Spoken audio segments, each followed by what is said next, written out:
Another gorgeous day here in Chicago as we get you set for Cubs baseball on Comcast Sportsnet.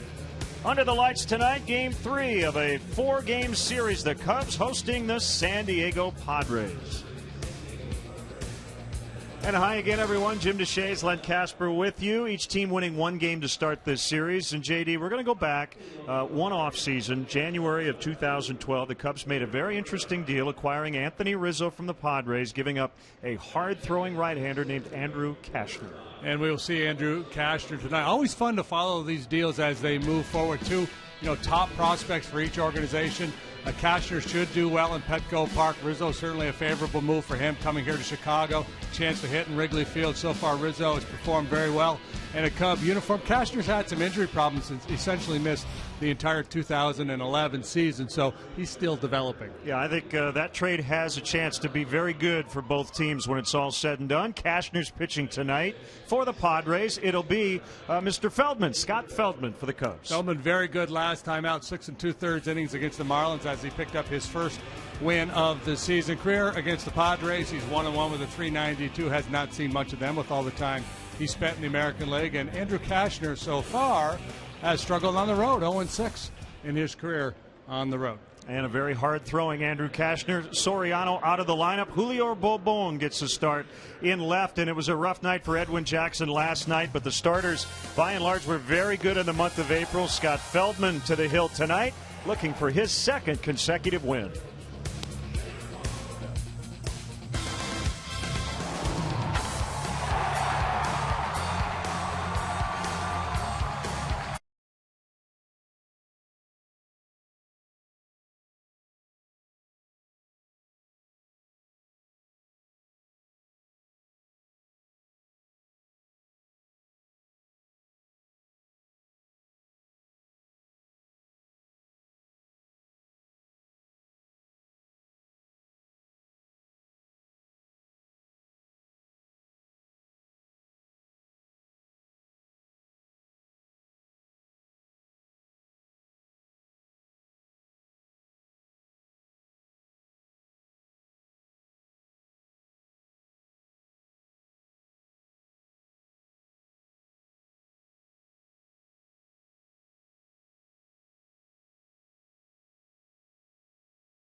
Your Chicago area and Northwest Indiana Lexus dealer, who invites you to test drive a Lexus today. Blue Cross and Blue Shield of Illinois. Through it all. BMO Harris Bank, helping money make sense. BMO Harris Bank, NA member FDIC. AT&T Uverse. Visit att.com/freeyourtv. Rethink possible. Ford. Check out America's freshest lineup at your local Ford store or at localfordstores.com. And by Southwest Airlines. Find our fares online only at southwest.com. Beautiful night once again for Chicago Cubs baseball here on Comcast Sportsnet. Game 3 of this 4-game set. Cubs were able to win the opener Monday night, 5-3. It was all Padres last night, 13-7. Richard Dale making a slight change in his lineup. More on that coming up here momentarily.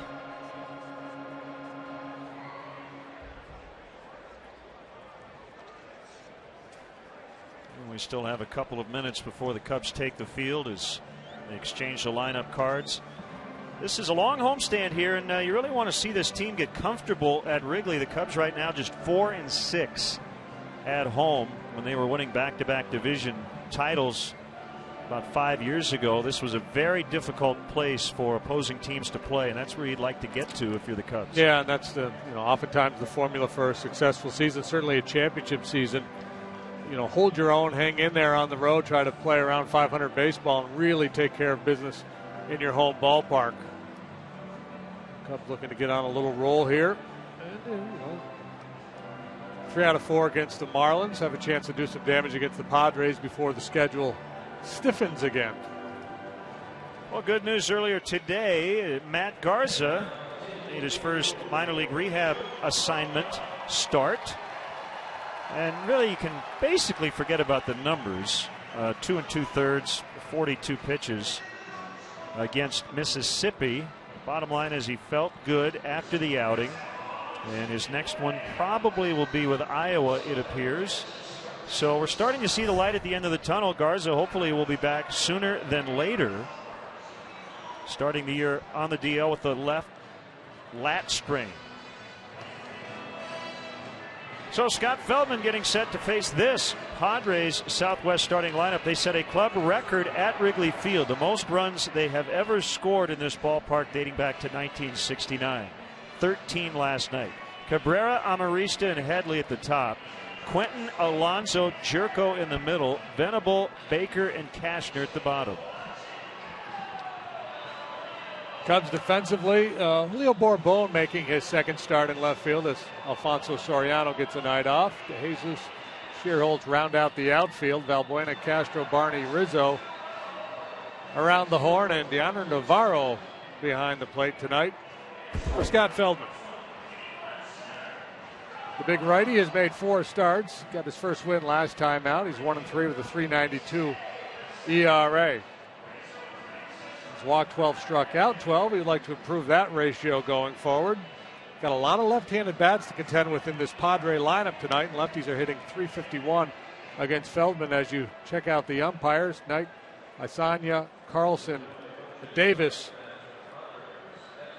Jerry Davis, the crew chief, was behind the dish last night. He's probably had to throw a little ice on his back. That was a lot of bending over. He had to call about 400 stinking pitches in that ball game.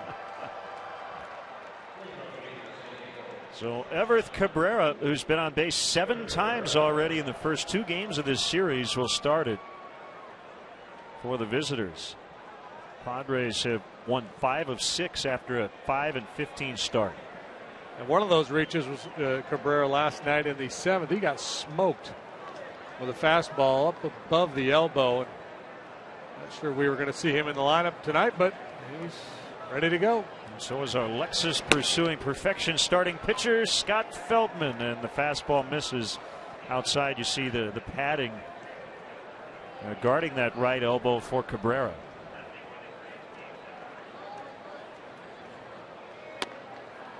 Inside that time, 2-0.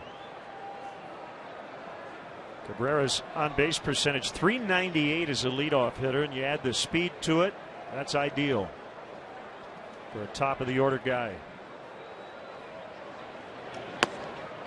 3-0. Whatever you do, don't walk him.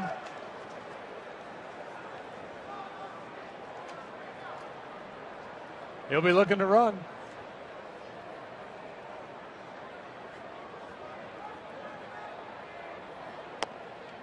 And the sinker is at the knees. 3-1. 71 beautiful degrees, and east wind at 9. Very pleasant.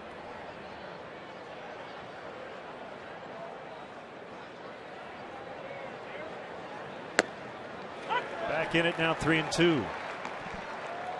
That's the other thing about a good leadoff hitter, and certainly David DeJesus does this. The willingness to take 2 pitches when you're ahead in the count to start the game. 3-0. And you have to know your game. I mean, if you're Ricky Henderson, the leadoff guy with home run power, you're probably looking to hit 3-1. Called strike 3. Good comeback by Feldman.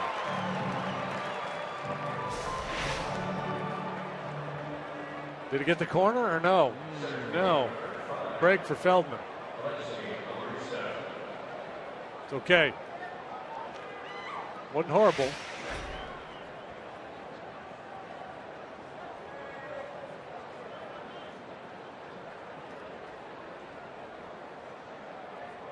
Amarista playing center takes a strike.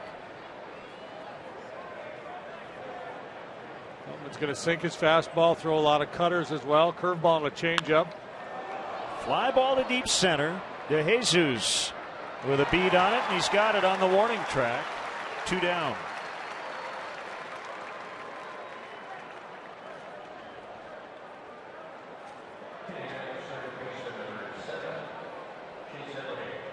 The switch hitting Chase Headley. Fans still filing in this evening. A couple of hits for Headley last night as the Padres pounded out 17 hits, season high in hits and runs, 9 extra base hits.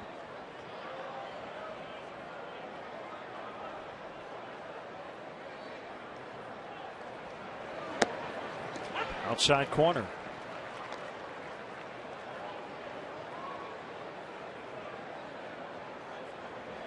Feldman signed as a free agent over the winter.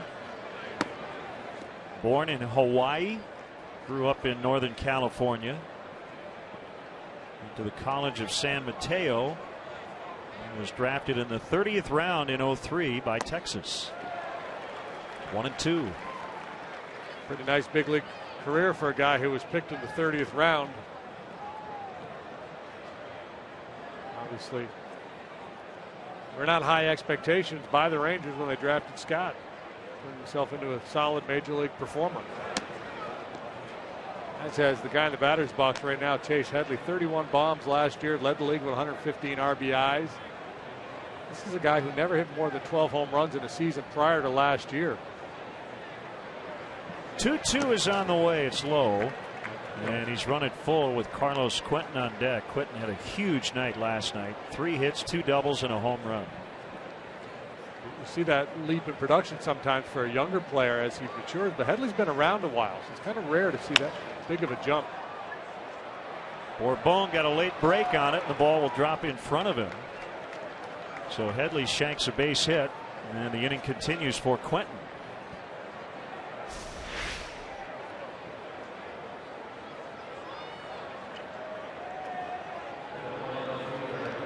Bourbon playing fairly deep there for Headley.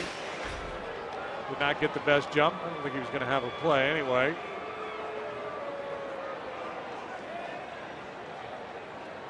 Well, a Stanford product. Carlos Quentin. He went to University High School in San Diego. Mark Pryor and Luke Walton were teammates of his on the basketball team there as he fouls off. He was a 3-sport star in high school.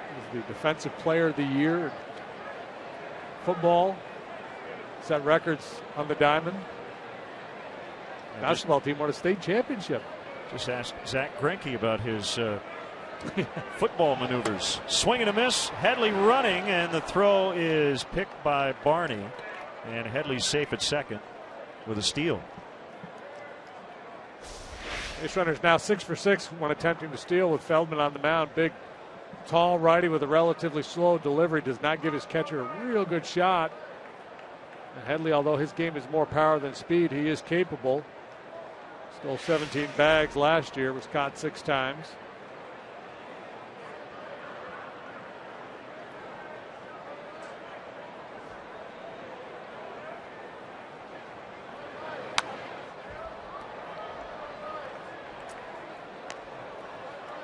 Game 1 of the series, Quentin, punched out 3 times. He struck out 3 times, walked twice. He was chasing a Samardzija splitter or slider, something off speed down in the dirt with regularity. See if Feldman's able to duplicate that. He's got the jump on him. See if he can bury a breaking ball down in the dirt and get him to chase.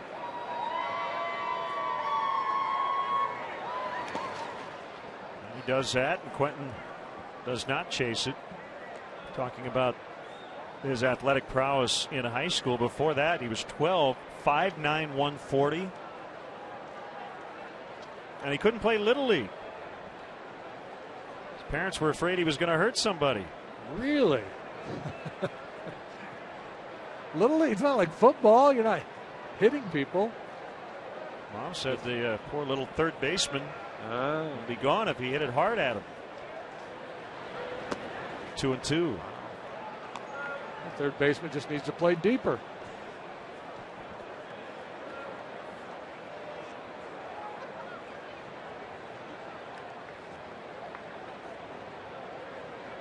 Just underway. Headley with a 2-out single. He then stole second. And a 2-2 tally on their cleanup man, Carlos Quentin. Feldman coming home. Fastball outside, 3-2. Yonder Alonso waiting on deck.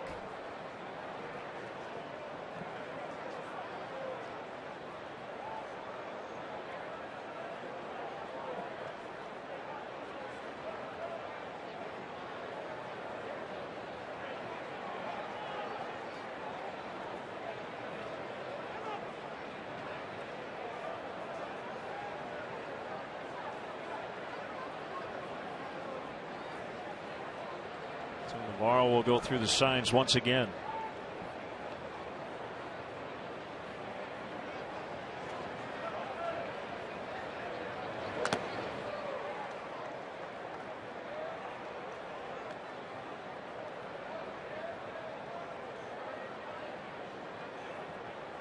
Well, April is over.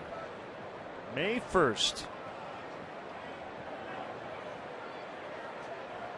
Cubs had a disappointing month in that they went 10-16. There was definitely some good with a starting rotation and some individual performances in the bullpen.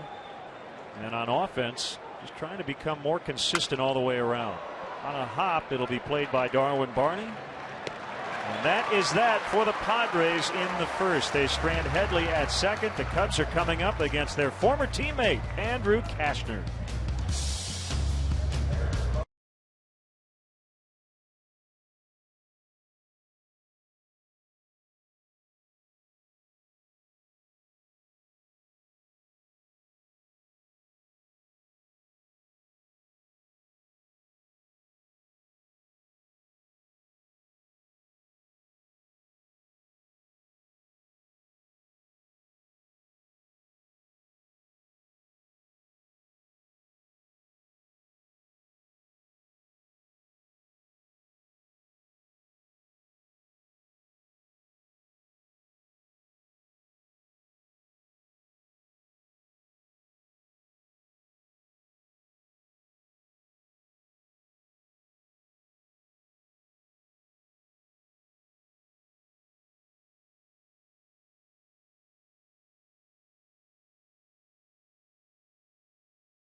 The bad 26th in the majors in runs. The good 5th in home runs. They've connected 35 times already. And their Southwest starting lineup looks like this. DeJesus in center. Bourbon in for Soriano. He'll hit second. Luis Valbuena will make his second career start in the 3 spot. Rizzo moves down. So does Castro. Sherholtz 6th. Navarro, Barney, and Feldman 7 through 9. Padres have Quentin left, Amarista in center, Cameron Maben, the regular center fielder, still on the DL. Venables got speed in right. Headley, Cabrera, Jerko, Alonso on the infield, and John Baker does the catching for big righty Andrew Cashner, 6'6", 220 out of Conroe, Texas. Cubs made him their first round pick in 08, 19th pick overall. He was 1-on-1 with a 326. Started the year in the bullpen, moved into the rotation. He's made a couple of starts, and last time out was quite good. He's faced the Cubs before in relief, but this is the first time as a starter.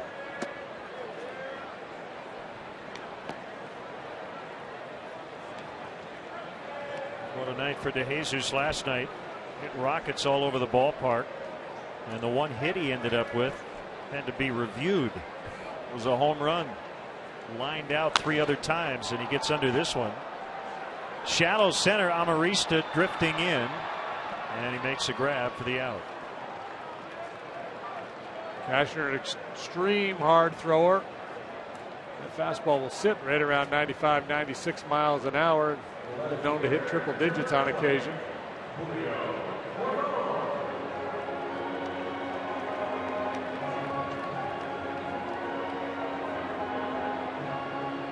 Prior to Monday, to start this homestand, Julio Bourbon had never been inside Wrigley Field.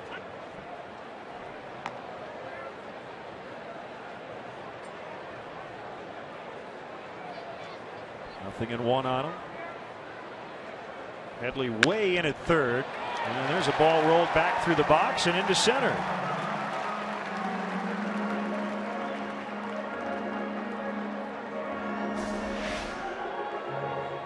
A little two-seam runner drifting towards the outside part of the plate. Bourbon just whacks it right back through the middle. See if he has larceny on his mind.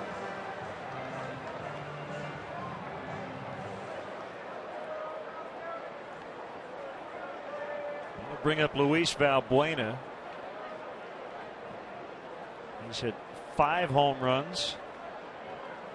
Cubs third baseman have connected 7 times, leading the major leagues. Ball 1. I mentioned the injury problems Cashner's had 2 years ago with the Cubs. Missed most of the year with a right rotator cuff strain. 1 start before the injury, 6 relief appearances when he returned in September. Then he got traded. Missed 2 months last year with a strained lat muscle. Then this past December had right thumb surgery. He was trimming a carcass while hunting and was accidentally stabbed by a buddy. It caused a lacerated tendon in his thumb.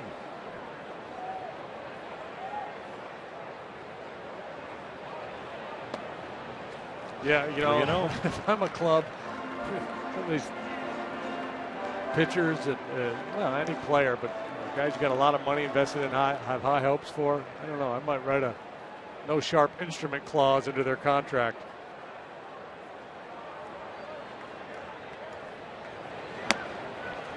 Buena takes a strike. Well, how would you like to be Cashner and have to make that phone call to either the trainer or manager or general manager? So anyway, Bourbon runs, ball 4. It's your left hand, right? No, it's the right one. The good news is it's not severed completely. I'll be back eventually. So here we go. Here's the matchup. 2 fellows that were traded for each other. Opportunity for the Cubs to draw first blood. Oftentimes when trades are made, you start to talk about a winner and a loser, but there are many cases when trades end up being losing propositions for both teams, and that the guys you get in return never amount to much on both sides. You have the trade where one team wins, the other team loses, but I think ideally for a lot of general managers, they like to make trades where it's a win-win both ways, because after a while, JD, if you win a few and everybody else loses, general managers start to get a little itchy. They don't they're a little gun shy doing business with you. Yeah.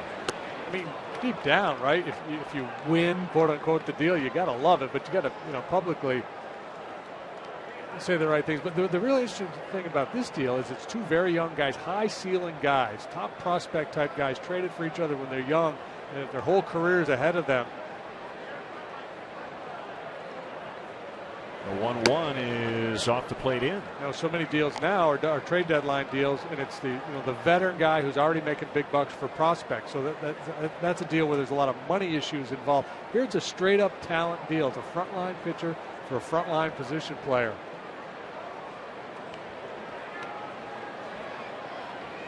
Kick and the pitch that caught the inside edge. And it's 2-2. I mean, ultimately, general managers just want their side of the deal to work out, and quite honestly, don't care that much about the other part of it.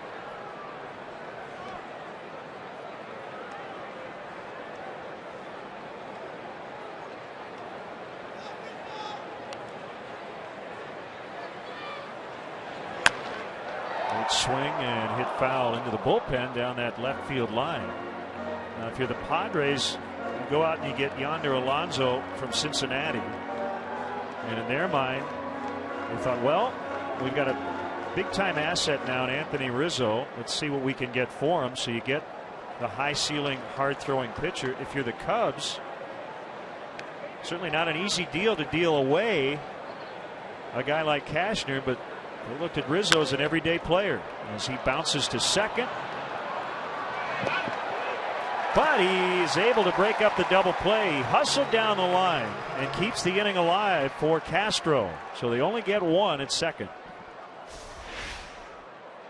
Yeah, Rizzo, he's not the typical lumbering first baseman. He's a good athlete, can run a little bit, and he's able to beat what looked like it would be a fairly easy double play for the Padres to turn. But Rizzo busting it out of the box. Keeps the inning alive.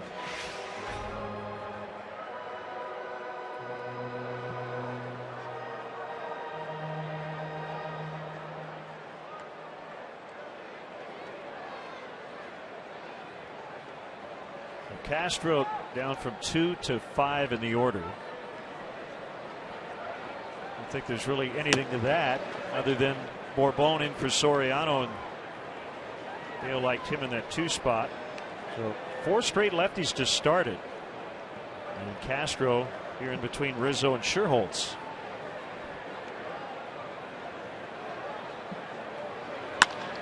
And a base hit, and the Cubs have the lead. Bourbon is in, and Castro in that RBI spot picks up number 13 on the year.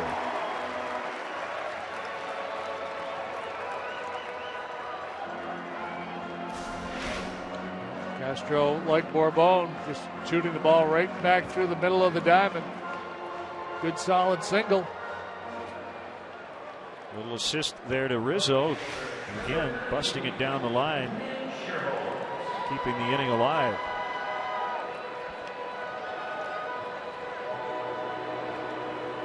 Scherholtz.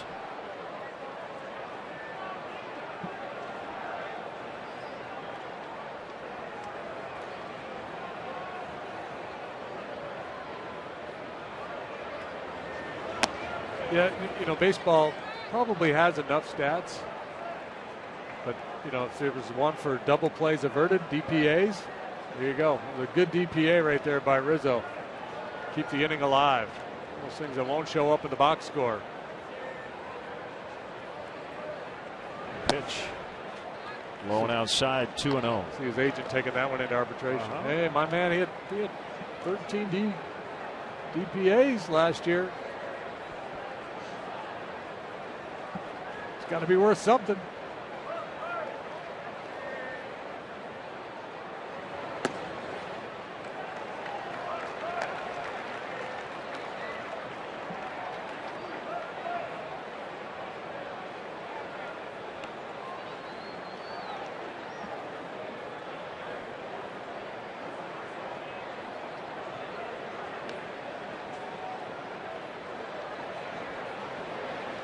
Cashner's 3-0 is a strike at 95. He throws the easy 95. Well, I like was just going to catch. say, you've got the max effort guys, and then you have guys like Cashner. It just seems to come very easily. Just long and easy, and just explodes out of his hand.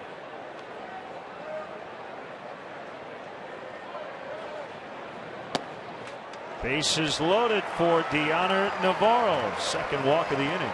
Getting really good movement on that two-seam fastball, but he's having a hard time finding the strike zone with it. Great movement, but Cubs doing a nice job laying off of it. Darren Balsley, the pitching coach, with an early trip to the mound to talk to his young right-hander. Hey, coming up on Wednesday, May 15th, join Chicagoland police officers and their supporters for the Chicago Cubs annual Law Enforcement Night here at Wrigley Field. The Cubs will honor local officers in a pregame ceremony. All fans who purchase tickets through the special events page at Cubs.com will get a Law Enforcement Appreciation Night t-shirt. For more info or to purchase tickets, go to Cubs.com/special events. Here's our early AT&T U-verse multi-view. Sacks are packed. A run already in. Navarro has 3 home runs. That one squirts past Baker. Throw to the plate. Cashner's going to tag Rizzo to end the inning. So Rizzo tried to score on that ball that got past Baker, but the catcher pounced on it and they get out of it. The Cubs get a run, leading 1-0 after 1.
Play by the Padre catcher John Baker in our Coors Light Freeze can.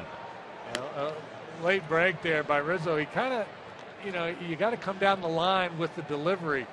So he kind of was behind the 8-ball from the get-go, just in terms of his approach on this play. You see he's going backwards. And then he didn't slide. He get tagged. We prefer to get a mulligan, a little do-over on that one. A missed opportunity, even though the Cubs did get a run. And it'll be Alonso, Jerko, and Venable against Scott Feldman. Alonso homered last night. He's knocked in 4 in the series and a really nice bunt. Feldman will fire. Good stretch by Rizzo, and they got him. Cubs pitchers have committed a couple costly errors so far this year, and Feldman being a big guy, maybe they're figuring, well, he's not too nimble out there, we'll try a bunt on it. But here, he's a cat, he's a puma, and he gets his man, the big fella, scrambling off the mound. Nice job.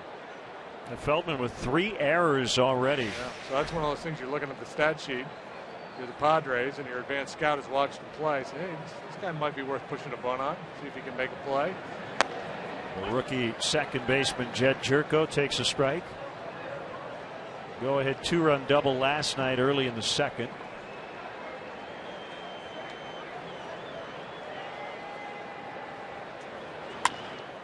And a fly ball right center. It's slicing right into the glove of Scherholtz.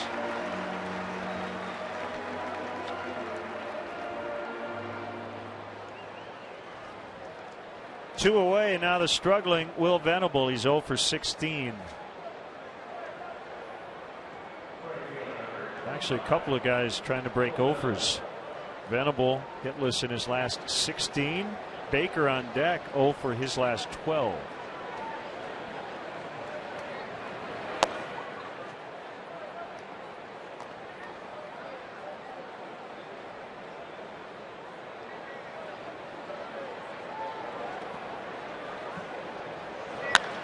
Sharply hit grounder right to Rizzo. That'll do it. They go quietly 1-2-3. Nice, quick, efficient inning for Feldman. 1-zip Cubs.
and advance to round 2.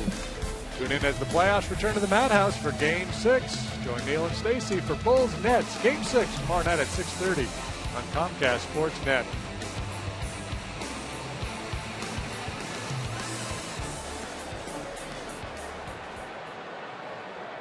Gorgeous night here at the ballpark. Glad you are with us. That guy was doing a little pommel horse before the game.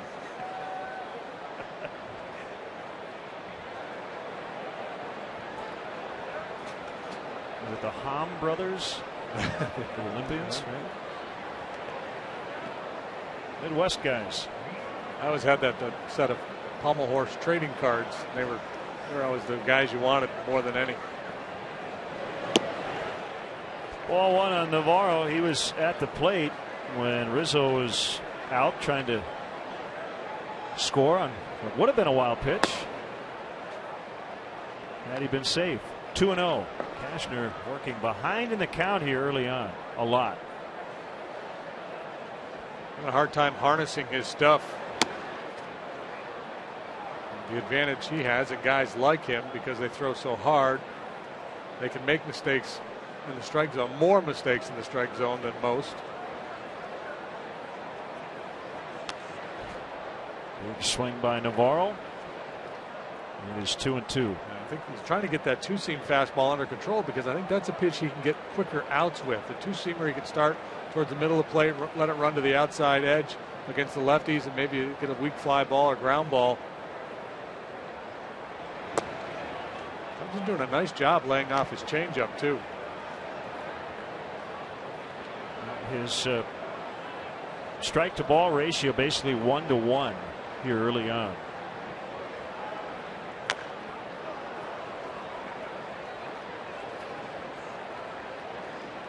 A flurry of pregame activity on the field here these last couple of days. Dave McKay had his fly ball machine working, hitting high fly balls to the outfielders, different sun angles and the wind. Navarro and Castillo were working with Mike Borzello and Jamie Quirk on pickoff throws. This is Quentin in left to retire Navarro.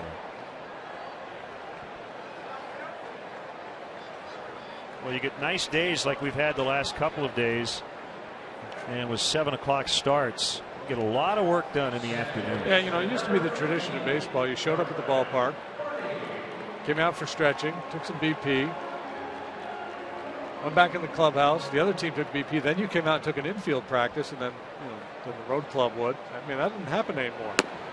So all the early work is all done before a BP, and instead of just a round of infield, a lot of times there's specialized drills, and you know, the infielders get plenty of ground balls during batting practice. Cody Ransom was taking ground balls at first, just in case. Another hitter's count here, 2-0 on Barney, who has 3 doubles, 2 walks, 2 RBIs so far in the series. Make it 3-0.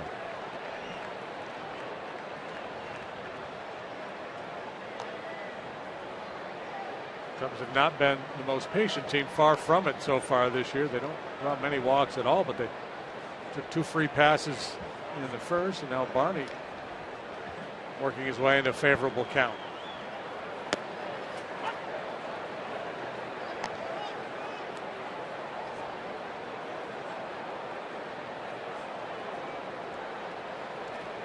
Cashner went to Angelina College in Lufkin, Texas, and then Texas Christian as he walks Barney.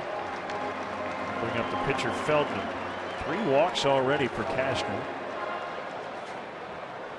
Had a great time this afternoon here at the ballpark handing out checks for charity. Cubs teaming up with the Robert R. McCormick Foundation and announcing more than $1 million in grants to nonprofits serving those in need in the Chicago area, and many of those benefiting from Cubs Care grants here in the ballpark tonight. The 9th consecutive year more than $1 million has been donated to Chicago communities through Cubs Care. Thanks to David and Kim DeJesus for being at the luncheon today. David helped hand out the checks. Tom Ricketts, Laura Ricketts were in attendance as well. Feldman bunts foul. The old adage, it's better to give than to receive. You really feel that when you go to that luncheon. That's good stuff. Yeah, that's great stuff. More than $18 million has been donated through Cubs Care since 1991. Barney takes off. Here's a throw to second. Not in time. Instead of Feldman bunting into second, Barney just decided to take the bag himself. Well, with a guy like Castro on the mound who's got such nasty stuff, tough to get a bunt down against. So if you feel like you know that's going to be the case, not a bad idea if you can get a jump to try to steal the bag.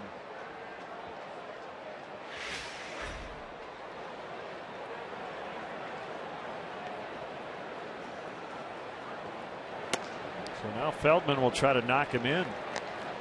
Well, the Cubs now have 20 stolen bases on the season. Rizzo, Sherholt, Soriano all have 3. Bourbon, Castro, Sapelt, each with a couple. Barney with his first. They've spread it around. Not a bad hack right there. Not bad at all.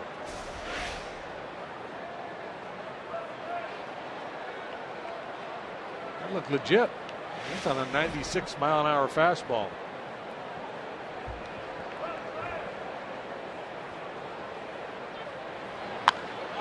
Deep to right for Scott Feldman in the corner. And it's going to land fair. And it'll send Barney to the plate. Feldman to second. And he's going to hold with a double. 2-0. How about that? Yeah, big smile. Feldman showed you the swing on the fastball, so I got Cashner's attention. He throws him a little baby slider out over the plate.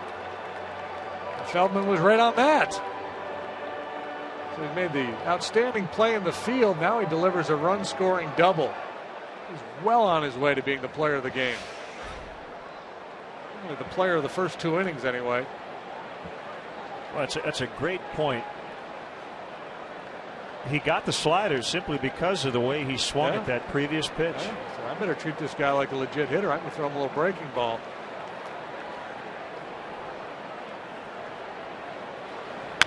Jesus hits that one into center on the ground. Feldman to third, where he'll be held by David Bell.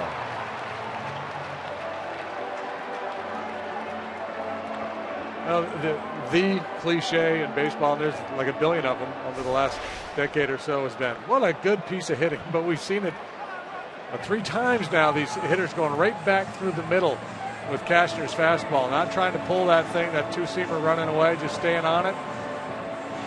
Good solid approach by the Cub hitters here this evening. Well, instead of the pitching coach Darren Balsley, who came out in the first inning, this time it's the manager Bud Black, and he's the only one talking.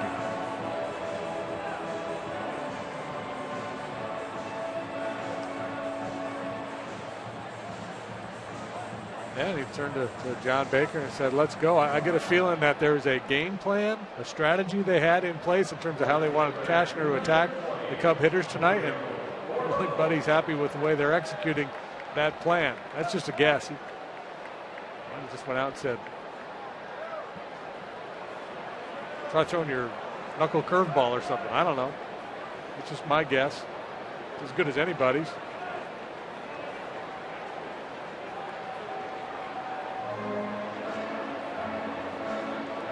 Baker alerting Padres infielders what he'll do if De Jesus takes off from first and that runner at third.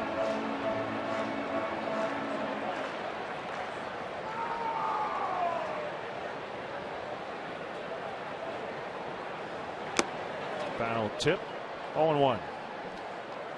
Yeah, well, I suspect they would throw through here if De Jesus tries to steal, or at least Baker would have the option of throwing through. You know, unless De Jesus got such a big jump that he felt like he had no chance to get him.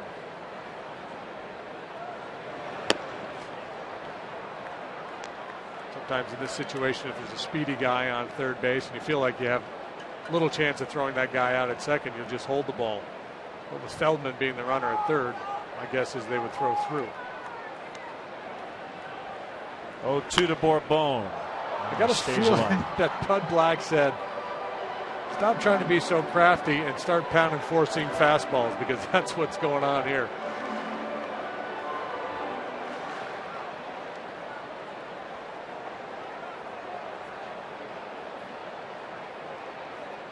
So funny in this game, the pitchers, the guys that are the soft tossers, the guys with the breaking stuff, they all wish they could throw 95. And the guys that have the plus stuff like Cashner, they want to be able to turn it over and sink it and trick you with the off-speed stuff. Another 0-2, and he pops it up on the infield.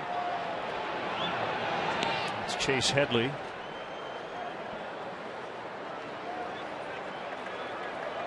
Now, you better be careful here if he adopts that same strategy with Valbuena, because if he throws him that 94 middle in a little bit, he can spin on that.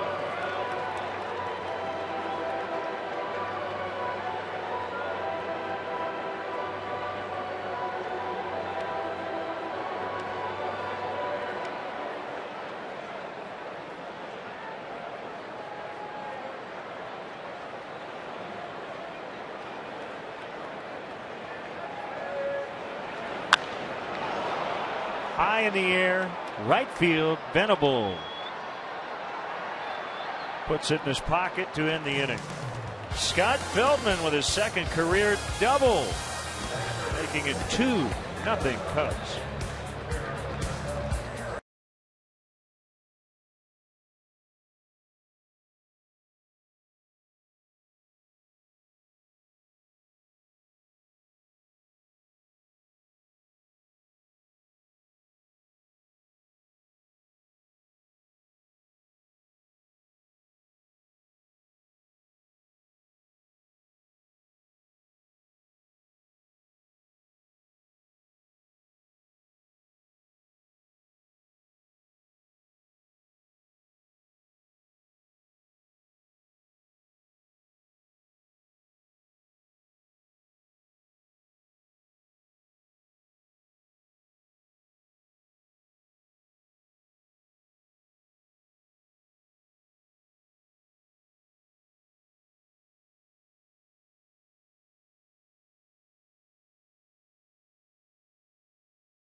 To the third we go. Cubs 2, Padres nothing. MLB.com at bat is the #1 source for live baseball everywhere you go. Available for iPhone, iPad, Android, and BlackBerry 10. At bat delivers Cubs baseball with live audio, pitch tracking, stats, news, highlights, and more. Text at bat to 31826 or visit Cubs.com for details. I can attest to the and more. You've got to dial up every game, yeah. Great app.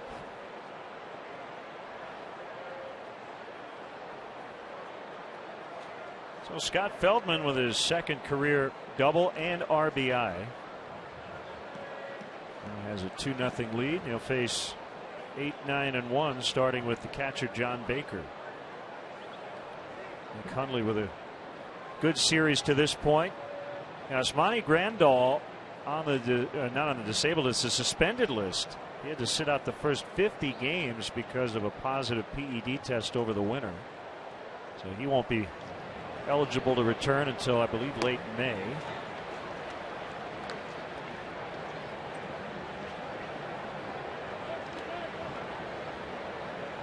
One strike on Baker. Make it 2. Big swing and a miss.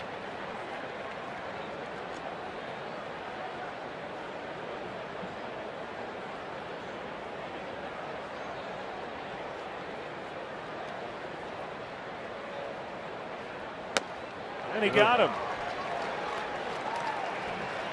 Second strikeout. Baker trying to swing his way out of a slump, and that rarely works. It never works when you swing a neck-high fastball. That was a cut fastball.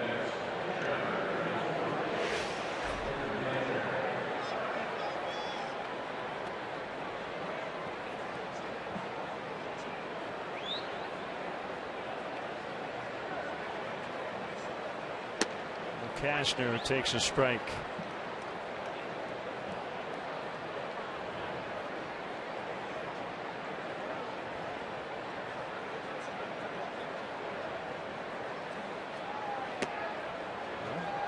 Saw him peek down at third base prior to the pitch. Had a no-shoot. He's a good athlete. He stole a base in his last start. Was credited with a stolen base. The ball was actually in the dirt. Credited with a stolen base.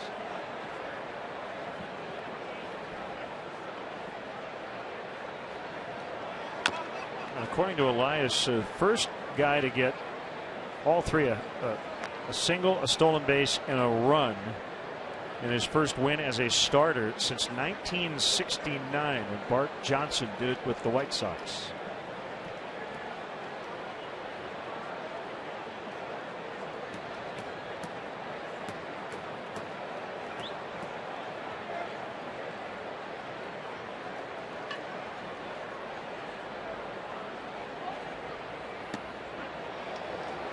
Got him on a curve.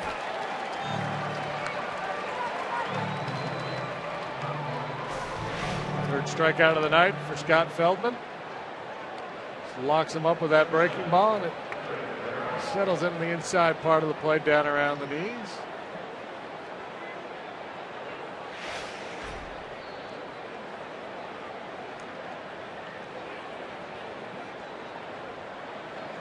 Back-to-back strikeouts. And that's Cabrera. He was caught looking to start the game.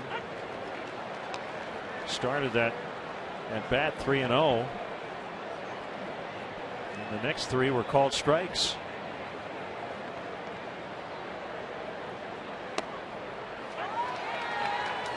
And one of the stats that's easy to look up is swing percentage. And tonight, Cabrera's is 0. 8 pitches, and he hasn't offered at any of them.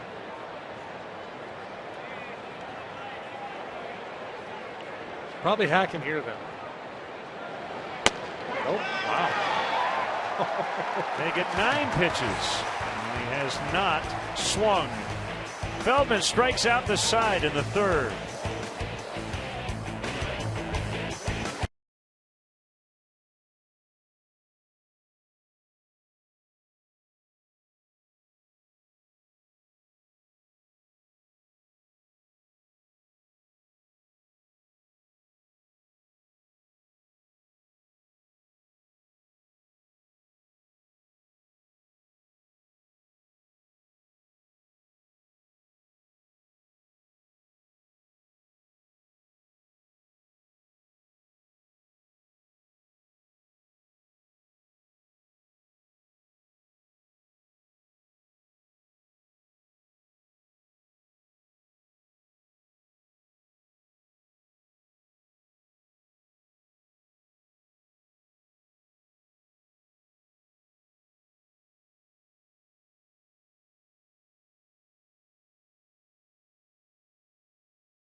Weather is heating up, so make plans to come out and enjoy a few games here in beautiful Wrigley Field. Tickets are available for the rest of this homestand.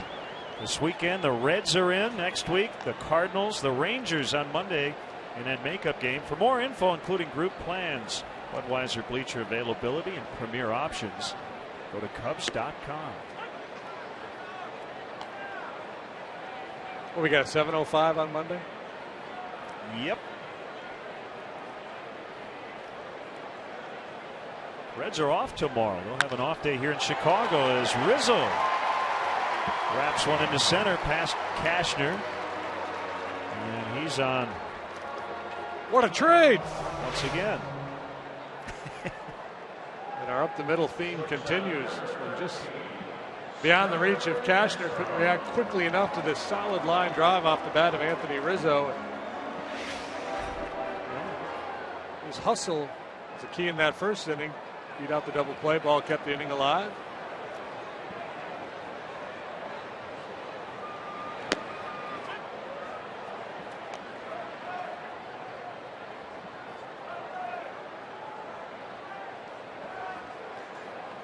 Padres went slowly with Cashner this spring because of the injury problems the last couple of seasons. So he started the year in the pen before moving into the rotation, but that was the plan all along. They see this guy as a future ace, top of the rotation, 200-plus inning type starter.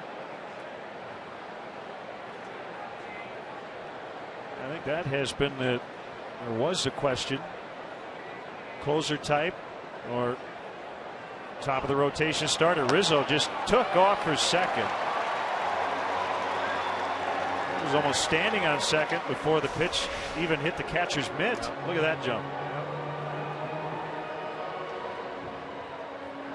Before first move, but mentally Cashner had already committed to go home, and timing could not have worked out any better for Rizzo.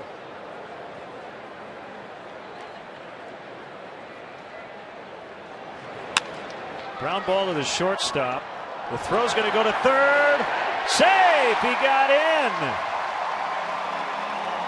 So Cabrera took a chance.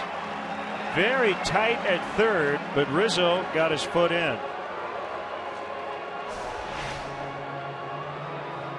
Well, the play was behind him, so typically shortstop's just going to concede that base and go across the diamond to first to get the out, but Cabrera, awfully quick feet, gets off a good throw. And that was awfully close at third base. Rizzo did the right thing. The ball's behind him. You're supposed to go to third base on a ball like that. Yeah, I think he was in there. I don't think he ever got tagged. Got the tag on in time. So fielder's choice for Castro. And I should point out, with that stolen base, Rizzo leads the Cubs with 4. Because if I don't point it out tonight, he will point it out to me tomorrow.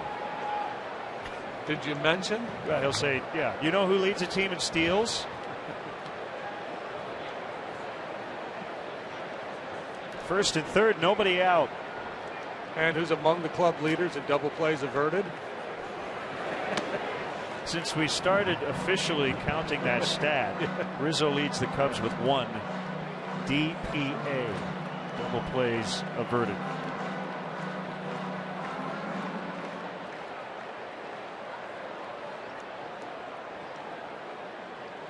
Cubs building a picket fence, one in the first, one in the second. Real good shape to get one more across, at least here in the third.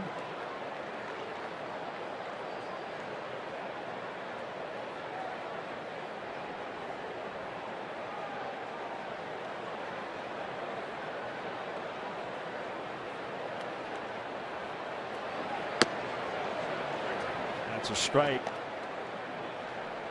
Cashner has a chance to get it together here and have a deep, good start. But if he continues to pitch the way he has early, he won't. He's just been behind way too many guys. And the Cubs have waited him out.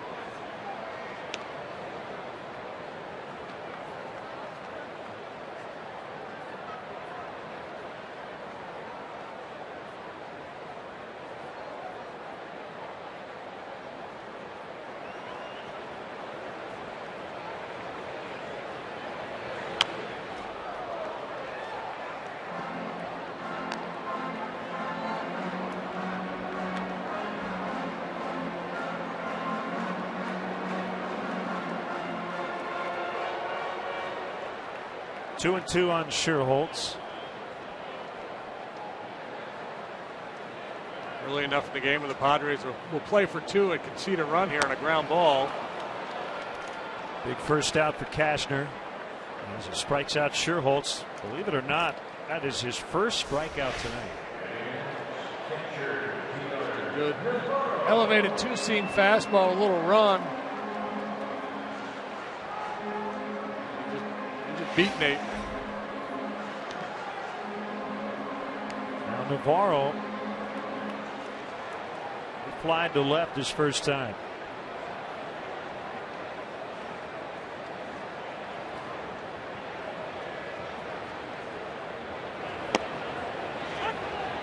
Cashner began the season in long relief. He made a spot start for an ill Clayton Richard. And after that, took Tyson Ross' place in the rotation when Ross went on the DL. There's a decent chance Cashner would have made the opening day rotation had he not been coming off that thumb surgery we talked about earlier.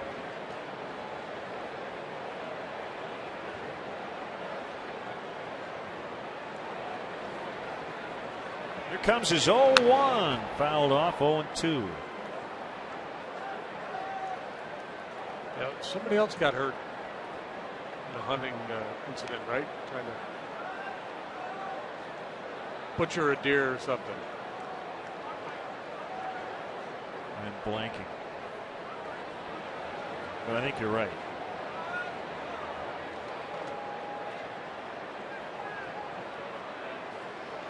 As Baker will go out and talk it over.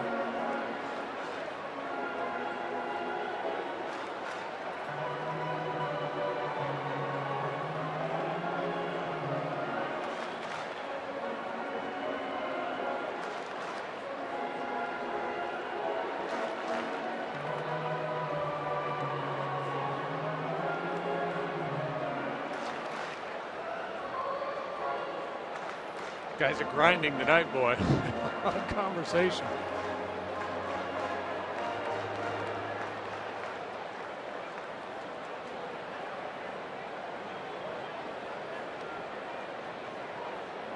Two strikes a count on Navarro. Here it is. Bounced it off his front leg, I believe.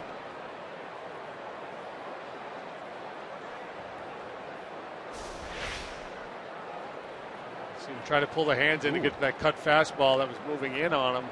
Back knee.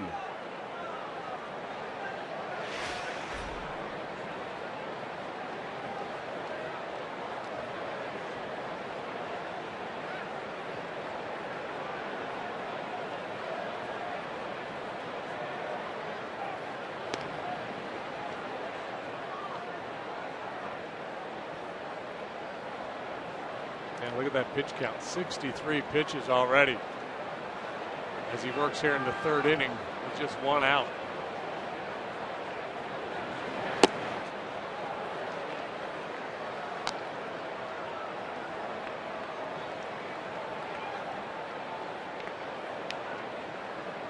Well, when Cashner was a Cub, talked a lot about the comparisons between him and another hard-throwing right-hander from Texas, Kerry Wood. Well, he's wearing Kerry's number now that he's with the Padres. Castro runs on the 1-2. This one fouled off into the seats.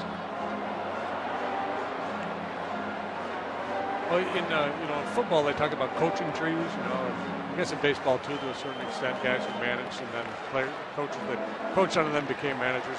There's kind of a Texas fireballer tree that starts with Nolan Ryan. Right. Kerry Wood and Roger Clemens and Josh Beckett, hard-throwing right-handers.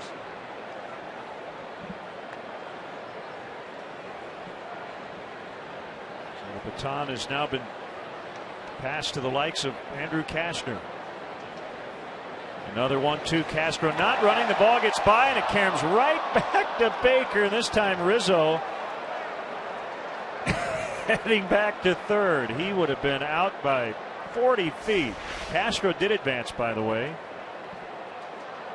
Yeah, complete whiff by Baker, and that worked to the advantage of the Padres. If he gets a piece of this ball, it's going to kick off to the side, and probably allow Rizzo to score, but he did not touch it at all. Right to the backstop and right back to him. Almost as if it were a designed play, but nobody's that good. After a boomerang wild pitch, they're at second and third, 2-2 on Navarro. Hanging in there against Cashner. The pitch. Fly ball well hit, deep right center. Venable back on it.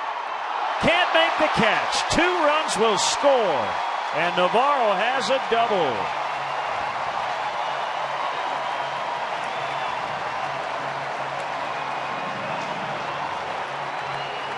Well, there's 3 people on the Cubs that are really happy right now. Yonder Navarro just drove in 2 with this swing of the bat, and it was a dandy. Almost hit a home run.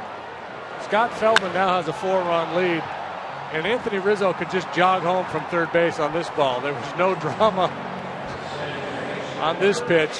He jogs home ahead of Castro. Boy, Cubs getting some real good whacks in here against his hard-thrown right-hander. And Darwin Barney gets hit by a breaking pitch. And fans booing. They think that's retaliation because of all the good swings. Well, it was an 82-mile-an-hour slider that just squirted out of his hands.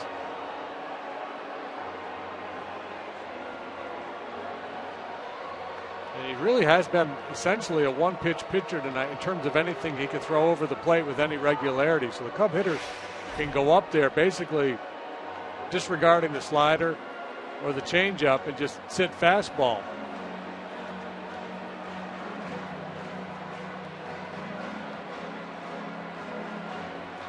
Sure, but I think they're going to run out of timeouts here pretty soon. Baker wearing out a path to the mound. And Aaron Balsley, the pitching coach. That's kind of a thing in recent years. Used to be the catcher would just go to the mound. Now the whole infield goes in there sometimes. It's like a book club or something. What are you guys talking about? I guess it's like in basketball when you shoot a free throw and you got to high five everybody on the team. Right? Team bonding. Bonding thing. Well, that'll bring up Scott Feldman. Is Dale Swaim chatting with him over near the dugout, and they're going to have to break up this meeting. He says, Skip, do you really want me to bunt? Do you realize what I did last time up? Let's check it out. Our Xfinity high-speed action. Hanging breaking ball.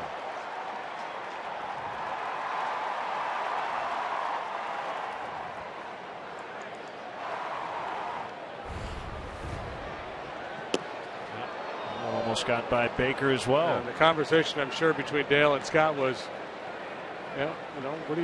You want me? You want to give me the freedom to pull it back and swing away if they put the wheel play on? Or Rizzo chatting with Dale about his adventures at third base tonight. Nice to see the manager smiling. Got a long way to go tonight with an early cushion.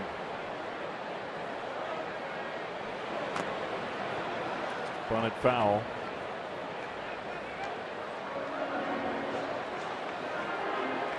Yeah, well, down 4 runs already. The Padres trying to be aggressive here, taking a shot at nailing a lead runner, maybe even getting a double play. Navarro at second base, not a speedy guy.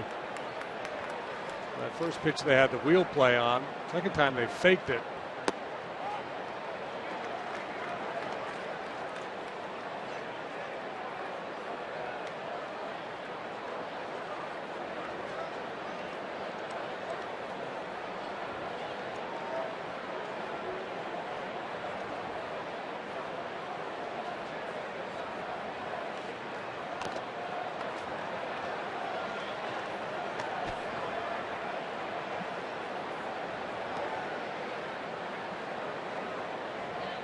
Baker's going to take an ice bath after this game.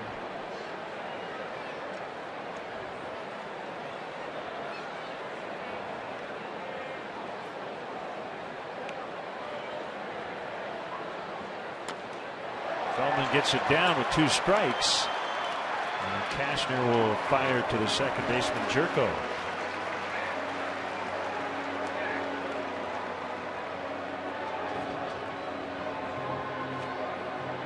Well, contributing yet again. He's doing everything right tonight.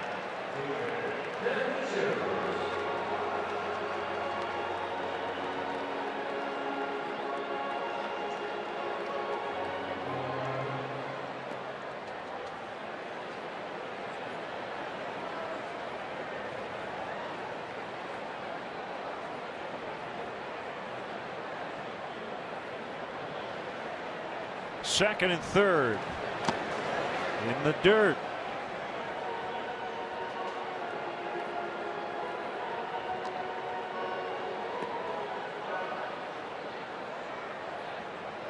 Well, Baker's goals against is pretty good, although he let one get through the 5-hole earlier.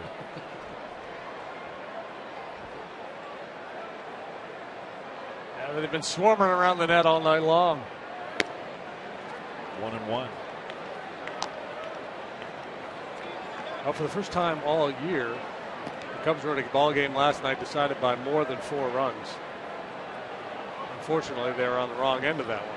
It'd be nice for them to have a comfortable W here tonight. A base hit here would go a long way to providing that.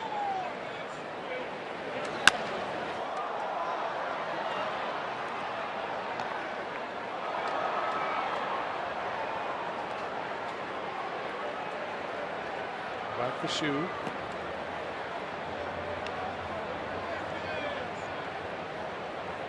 And he looks at a little spot, the barrel of his bat, just to narrow his focus before he settles into the batter's box.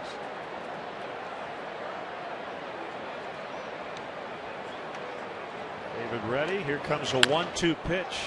Skipped to Cabrera, who looks it in before firing across to Alonso. And ending the frame, Navarro with a long double, plating 2, and it's 4-0 Cubs after 3.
By the new Cool Ranch Doritos Locos Tacos from Taco Bell. Live Moss. Send us your comments on tonight's game through Twitter using hashtag Cubs Talk, and we'll read one back later in the game. Got a nice tweet from Leanne Sale. Dale Swaim got shot by his buddy Robin Yount hunting last year. I don't think they're hunting for deer, though. And Clint Barmas got hurt. Yeah, but that was like carrying venison up the steps or something. Yeah, and there may or may not have been a 4-wheeler involved in that, too. That might have been a cover story. I'm not sure. Amarista, the batter. 4-0. Like the Jeff Kent washing his truck injury when he was really popping a wheelie down the road on his motorcycle.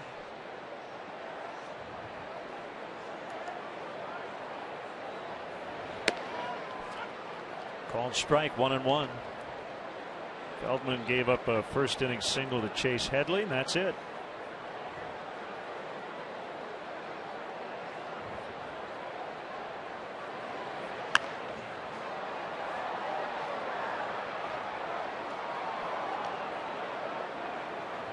Mets beat the Marlins today to end a 6-game losing streak, 7-6 the final.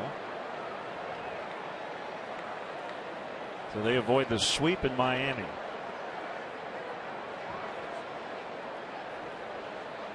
John Buck, 3 hits. What a start for him with the Mets.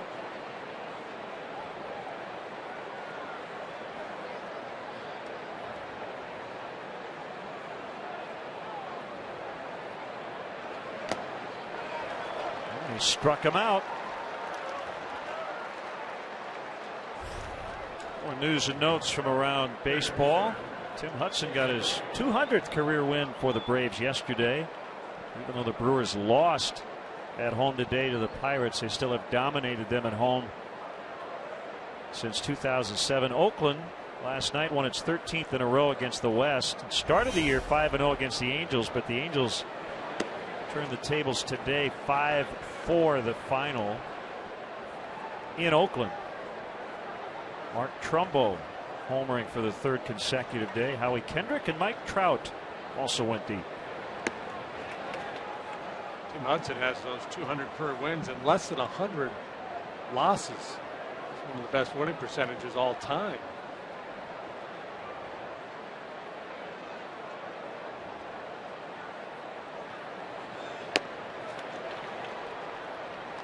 One and two. Feldman just picked up not only his 5th strikeout, but his 4th in a row, and he's 1-2 on Headley.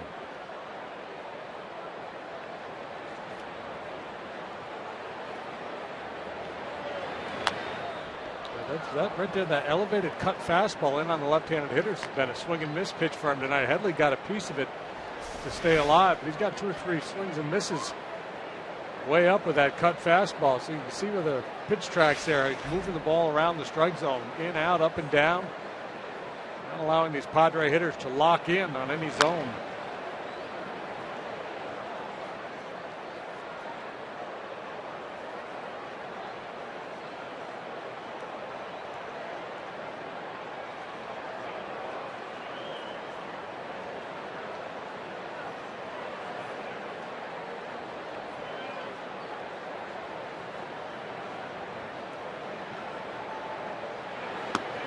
Call strike 3. The big fella is dealing 5 in a row, and now he comes back to that 2-seam fastball. This is what he got Cabrera with last thing. A little come on back 2-seamer that runs to the inside corner.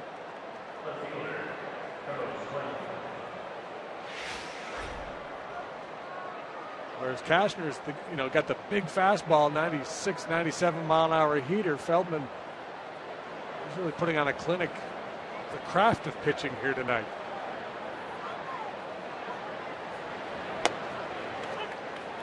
Strike on Quentin. Happy 12th birthday, big Cub fan Michael Ritchie from Glencoe. Celebrating with friends tonight here at the ballpark. 1-1.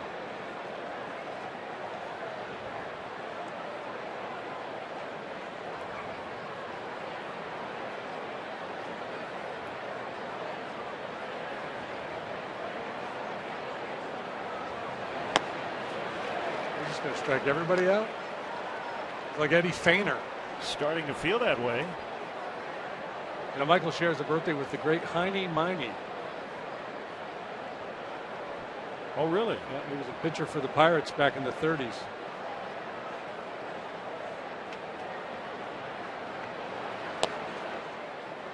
I just went to the Baseball Almanac to see what, ball players he might share a birthday with, and there was a fellow by the name of Heine Miney. I'd never heard of him before.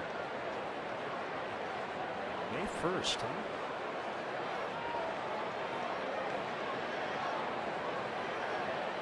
Von Joshua.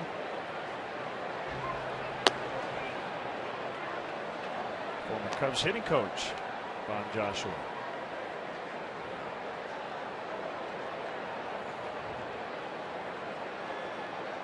Jose Chico Lean, who could jump almost as high as Cody Ransom.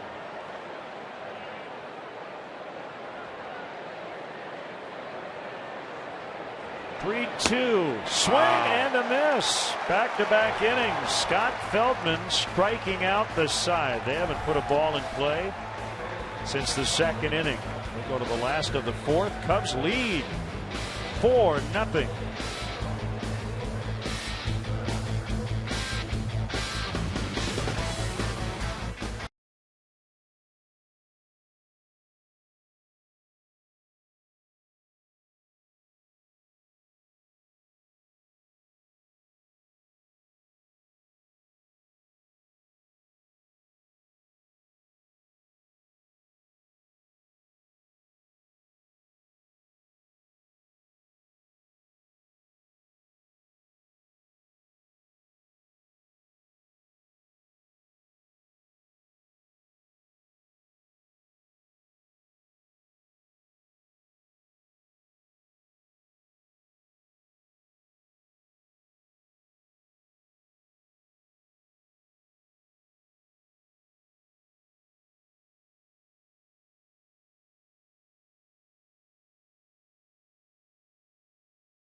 Raking the infield dirt.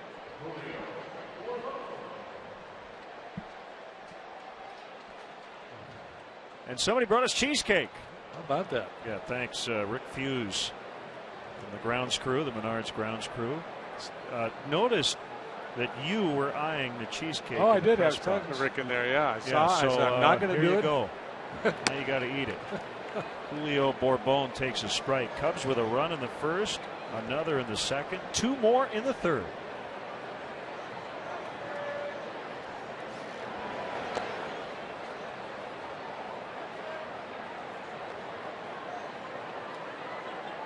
Cashner in a position now where he's just trying to salvage something out of his outing pitch count. Well, this is number 80 here. He's going to have to be awfully efficient to get into the sixth inning in this ball game. And he's only pitched 19 innings so far this year and made a couple of starts.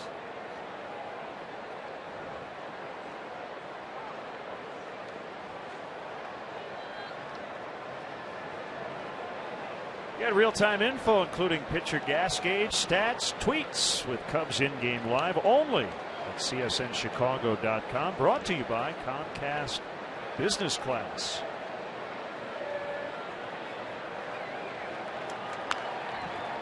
Bone out in front, and he rolls it foul.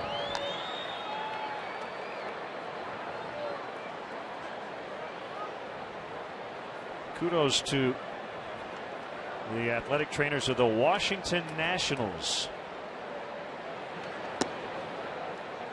According to the Washington Times story today by Amanda Comack, their head athletic trainer Lee Kuntz had just arrived in the visitors clubhouse at Turner Field today when a local employee, this one will get out of play, named Ruben, had a heart attack outside of the clubhouse, was carrying some equipment. So Kuntz grabbed the automated external defibrillator in the training room and administered CPR.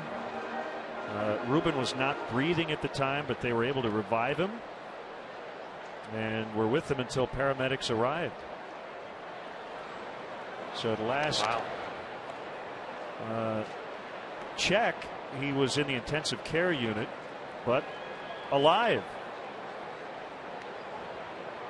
So nice going, guys. Now that's a save situation. Right, that is a literal save. Doc Medich, years and years ago. Former pitcher. Saved a fan. Leadoff walk here in the fourth.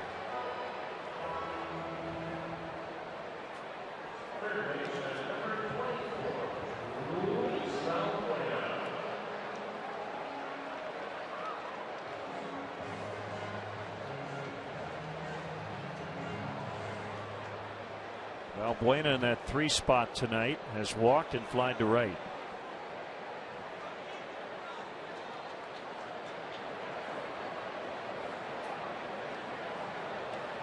On the field tonight, the Nationals beat the Braves 2-0 behind Jordan Zimmerman, snapping, what was it, a 9-game losing streak they had to Atlanta?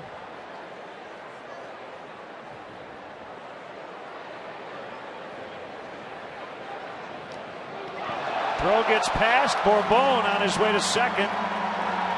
And now to third. So a 2-base throwing error on Andrew Cashner.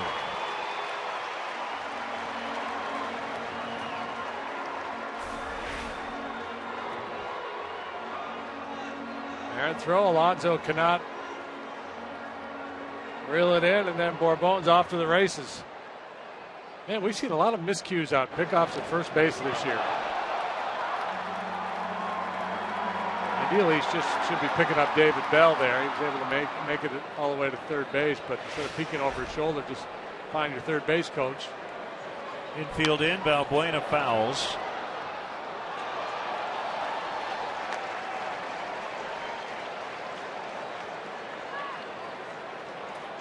Anthony Bass is up in the Padres pen.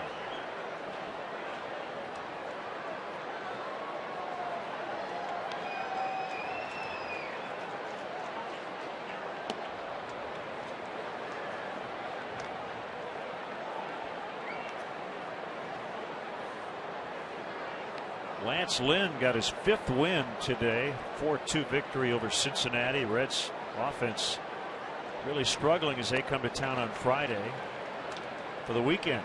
All the runs have moved north to Cleveland. They migrated north. They scored 9 runs or more in each of their last 3 games coming into play tonight, and the Reds had scored 15 in their last 8 ball games, something crazy like that.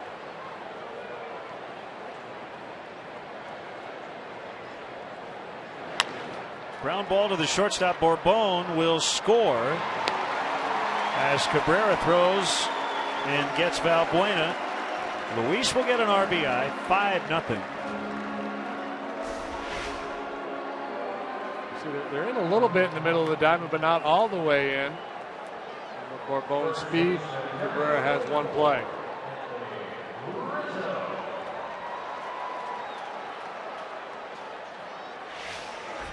So 1 out, nobody on. On the pitch to Rizzo, hit foul. Did you know? No. That the St. Louis Cardinals have now led the National League Central on May 1st for each of the last 6 consecutive seasons? I did not. Jerko moving to his right, and he'll get Rizzo.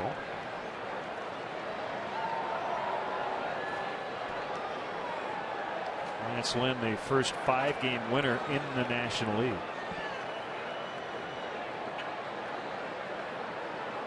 A chance to occasionally vote for the National League Player, Pitcher, and Rookie of the Month. And it was not an easy decision for April. A lot of really good performances, including Lance Lynn.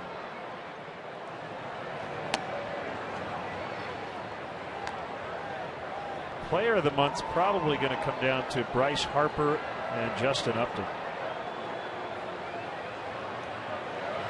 Yeah, they both have monster numbers. Harper's got an OPS of 1133, Upton 1122.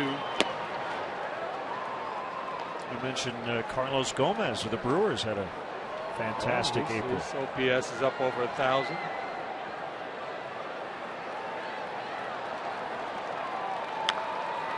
Ground ball backhanded by Headley, who won the Gold Glove last year, and he gets Castro to end the inning, but the leadoff walk turns into another run. Throwing error by Cashner helped out too. 5-0.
Mexican Grill wants to spread their 3-cheese queso love to the Chicagoland area.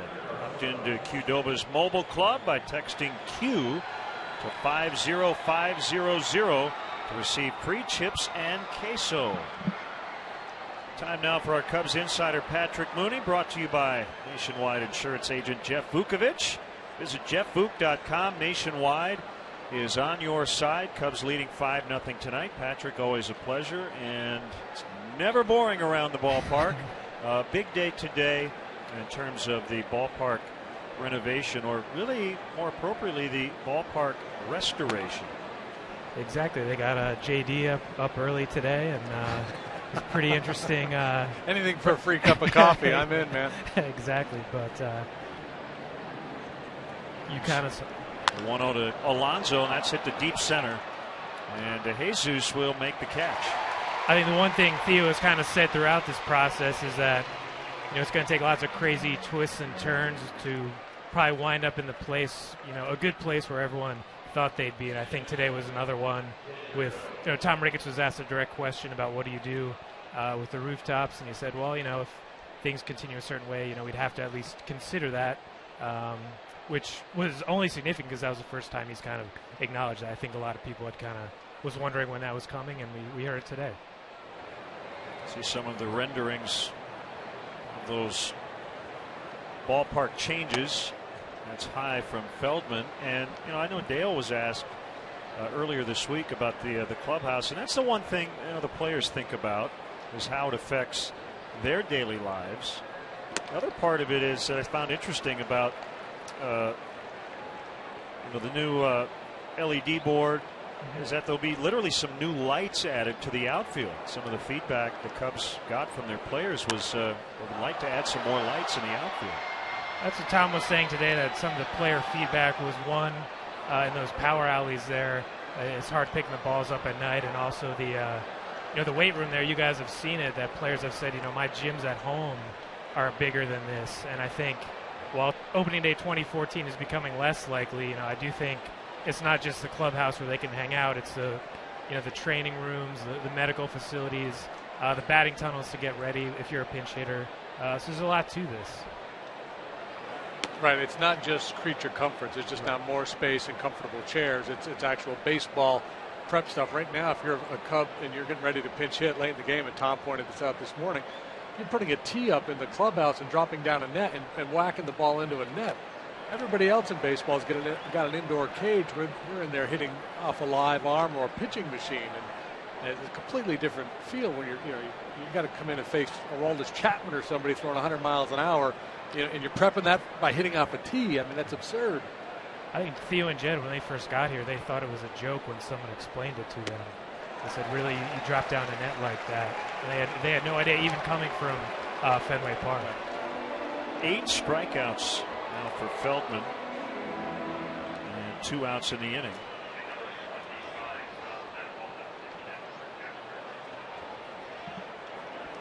Well, Venable was just announced as a pinch hitter, but he's starting. Oops. Hitting for Venable will be Venable. Well, from the baseball side of things, Matt Garza with a rehab outing today with Tennessee. And the Ian Stewart thing, he's still struggling at Iowa and might be there for a little bit longer than we originally thought. We'll end the inning. Patrick, thanks for the time. You want some cheesecake? Yeah, we got extra cheesecake here, Patrick, Good. if you'd like it. I only had a little. 5-0 Cubs.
That's it for Andrew Kashner in his first start against his original team.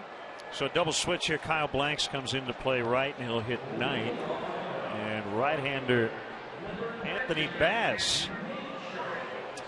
Anthony Bass, no wins or losses, a 2.79 ERA. He's appeared in 9 games, and he's the guy they go to work multiple innings. 19 1/3 innings of work for Bass, who's been mostly a starting pitcher throughout his minor league career, and worked both as a starter and a reliever for the big club last season. San Diego last year, he was 2-8 with an ERA of 4.73, made 15 starts and 9 more appearances out of the pen. Inning and a third on Monday night, no runs. I would say that was pretty good Bass on Monday.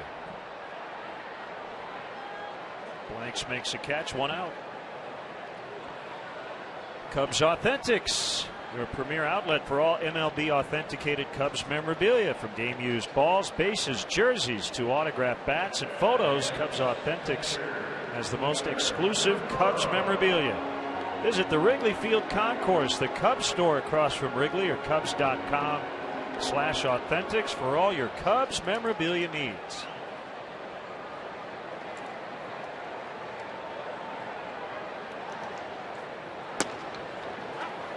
On the inside edge to Navarro. Deanna with a 2-run double in the third.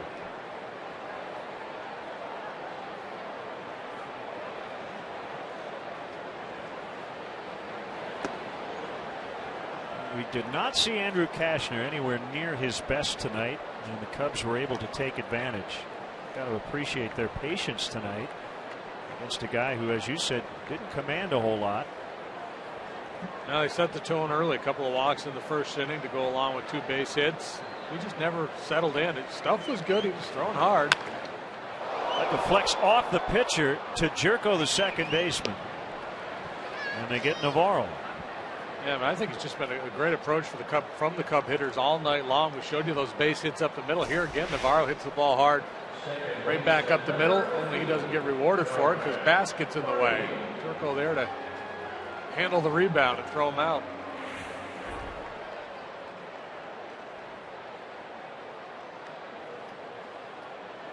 Good night for Barney at the plate. No official at bats. 2 plate appearances, a walk, a steal, and hit by a pitch.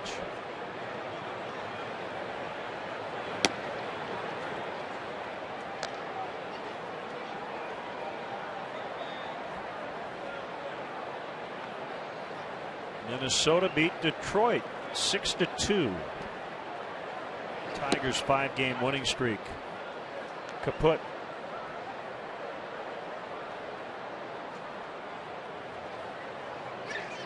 They're hanging in there. They're 500, 12-12.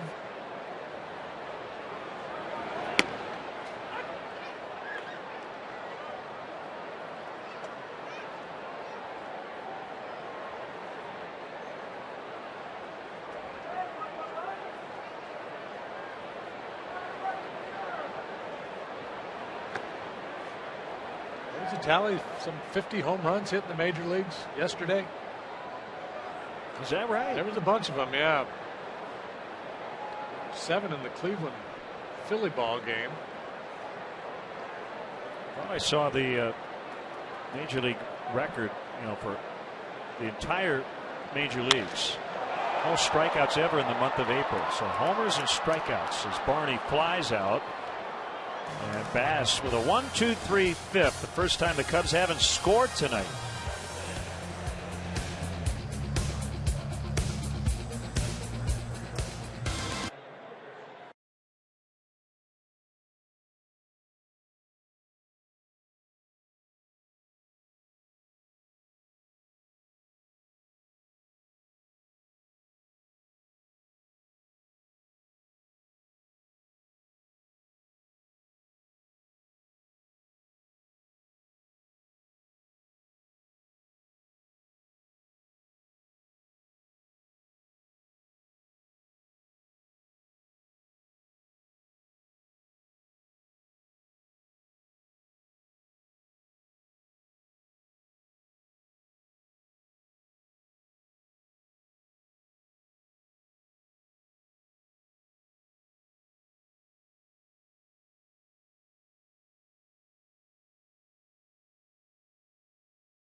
Slow-mo replay.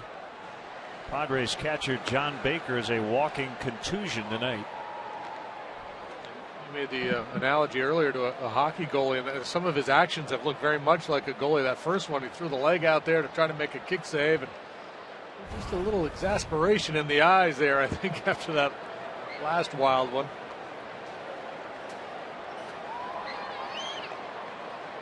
Earlier, Scott Feldman had a stretch of 6 consecutive strikeouts. That was one shy of the single game Cubs record of 7, which had happened 4 times in Cubs history. Most recently, Kerry Wood. And 2004. Baker pops it up on the first pitch. Bueno with the catch. And in case you're wondering, a career high for Scott Feldman in the strikeout category is 11. He did that against Tampa Bay back in 2009. He's 3 away from tying that. He's got 8 tonight without a walk.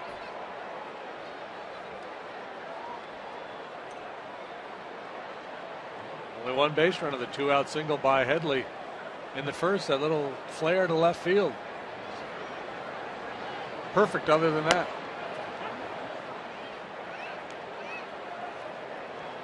First at bat for Blanks.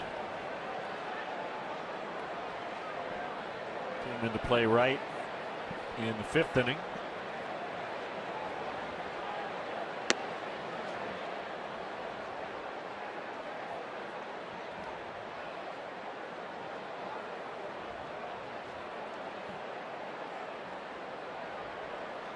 Blanks taken in the 42nd round back in 04. 1-2.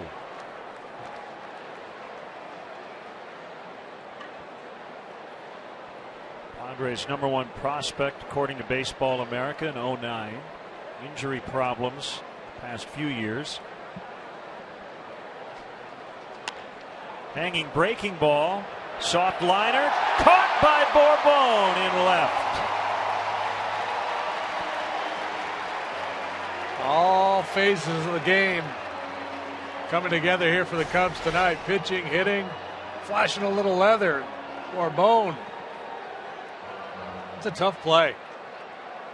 They don't have much of an angle. And then you got to hang on tight when you make contact with the ground, and he does.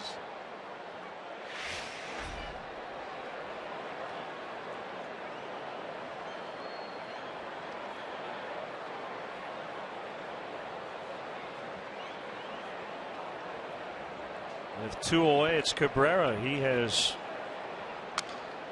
not swung the bat until that swing, and he broke his bat. Maybe that's why. I knew it.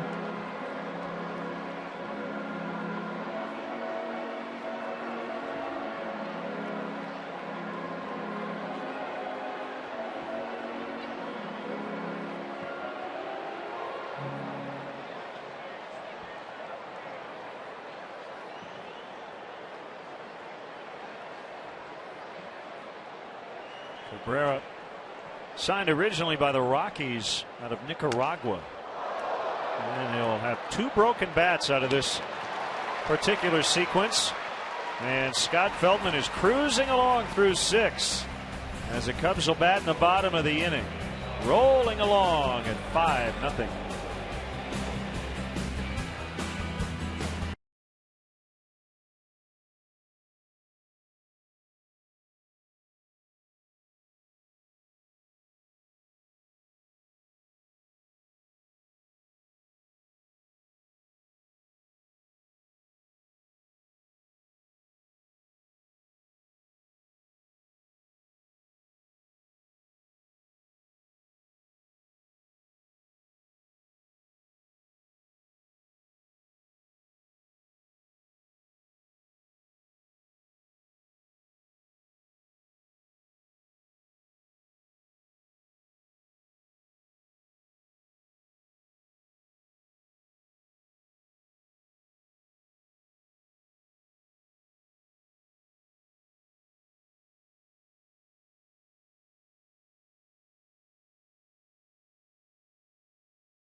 Feldman leading off for the Cubs, and he hits a line shot that's knocked down by Cabrera, and he'll throw to first and get the out.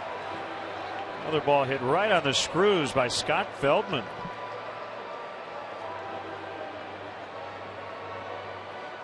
What can't he do? It's unbelievable the night he's having. It's really like hitting line drives all over the place, striking everybody out. Made a real good defensive play. This time Cabrera just ruined the script by getting in the way of another base hit for him.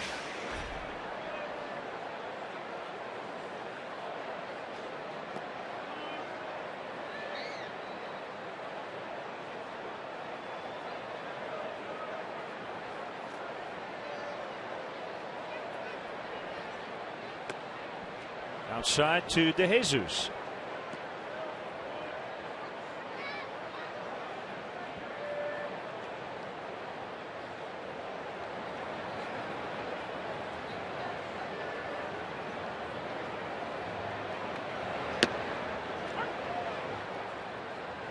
Matt Harrison, a couple of back surgeries. Had to have another operation 8 days after having his herniated disc repaired. So they don't expect him back for about 3 months.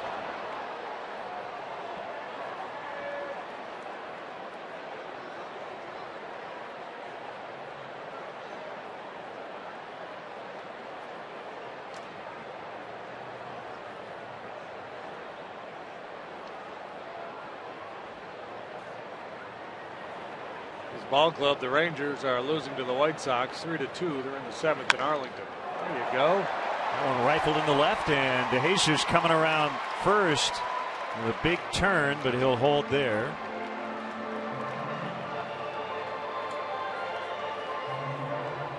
Well, partner, may the 4th be with you. Oh, I do not have a lisp. The 4th coming up, the Kane County Cougars, the low A affiliate of the Cubs, are going to have a big Star Wars night coming up Saturday. And look at those uniforms. What's going on there? The Chewbacca uniform. So if you go, you're encouraged to dress up. Star Wars night. You know how Chewbacca got his name? I don't. It's a derivation of chewing tobacco. That actually makes a lot of sense. Cubs play at noon that day. A little doubleheader. Bourbon tagged by Alonso.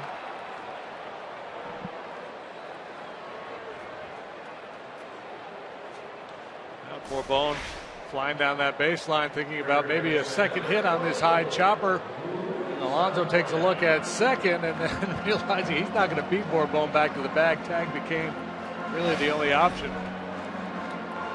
So anyway, we had a guy come in and talk, somebody this years ago when I was in college, came in and talked to an English class, and they're talking about Star Wars and George Lucas and naming the characters, and so this Wookiee or whatever it was supposed to be this big, hairy, ugly thing. So he's trying to think of something ugly and kind of nasty, and he thought chewing tobacco, and hence Chewbacca. I like it.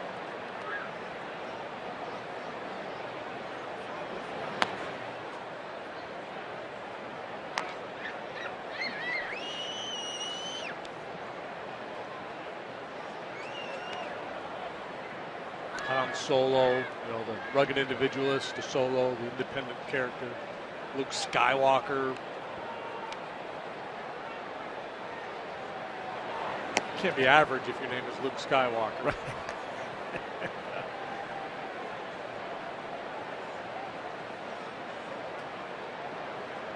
Beautiful night here at the ballpark. Cubs leading 5-0.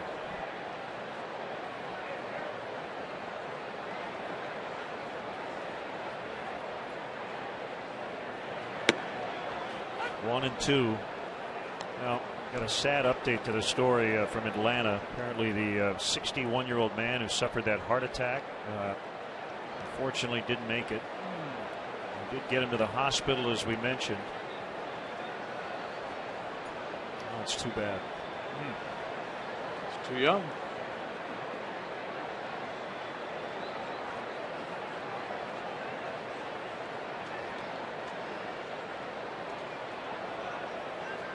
One and two on Valbuena. The pitch. Low and inside. That evens a count with Rizzo on deck.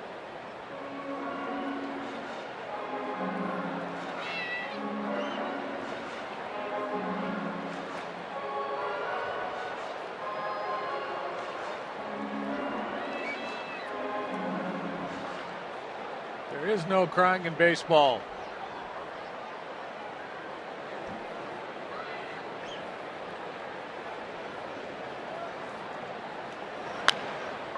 Bouncer to Alonso. He backs up. Now will flip to Bass.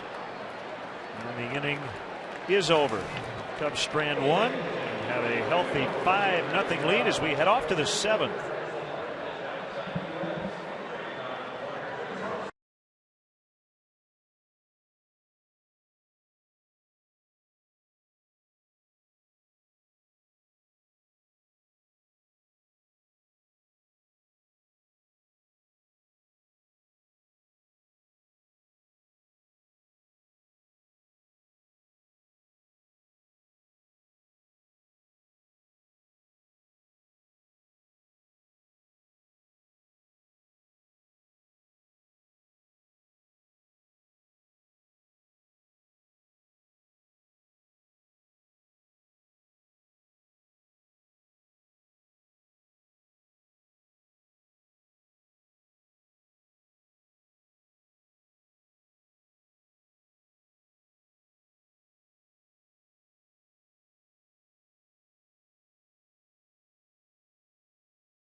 Sportsnet. Tune in as Travis Wood and Eric Stoltz take the bump and lead off a full day of Chicago sports on Comcast Sportsnet. Don't miss Cubs Padres tomorrow at 12:30. And conducting the 7th inning stretch, Chicago guy Jeff Morrow, Food Network Channel star. Jeff, welcome to Wrigley Field. Thank you for having me. It's a dream come true, fellas. Product Good stuff. Bradley University. Bradley, have you been to Peoria recently? No, I have not. Okay, it's a beautiful city. And we actually shoot there for this next this new season of Sandwich King. So great. A big tenderloin sandwich, 14 inches in diameter. So really, only in Central Illinois do you get a sandwich so magnificent, right? And that's why right. I was 285 pounds in college. So we cracked the code on that one, fellas.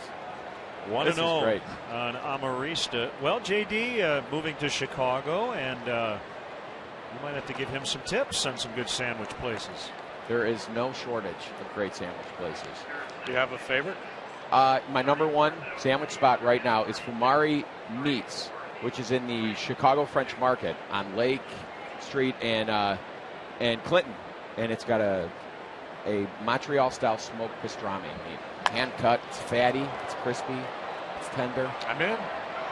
Nice He's catch. out. Love on a bun, folks. Oh, Sure holds Pig on the out. track.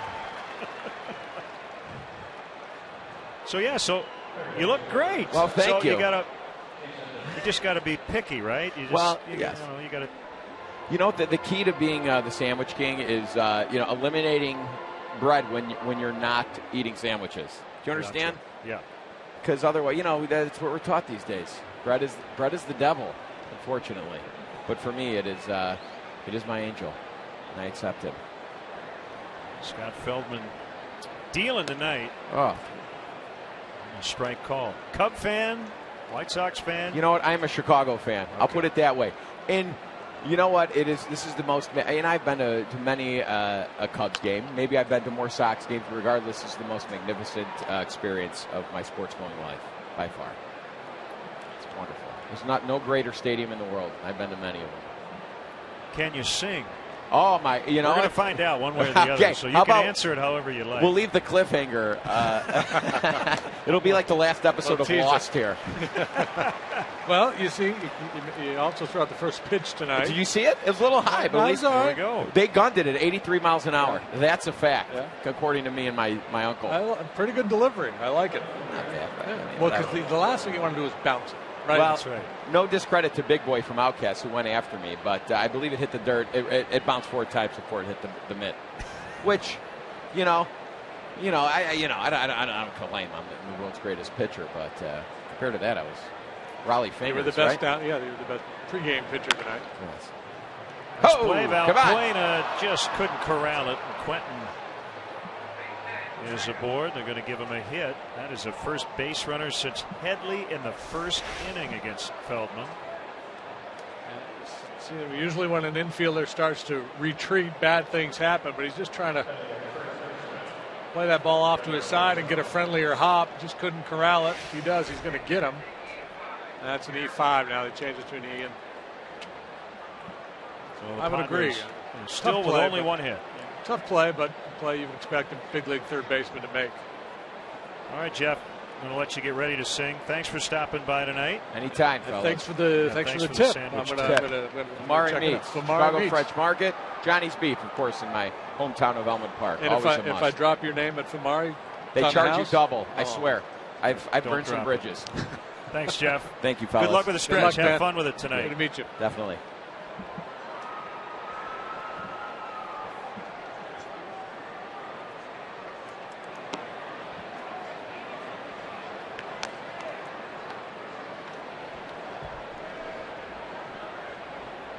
And 1 on Alonso.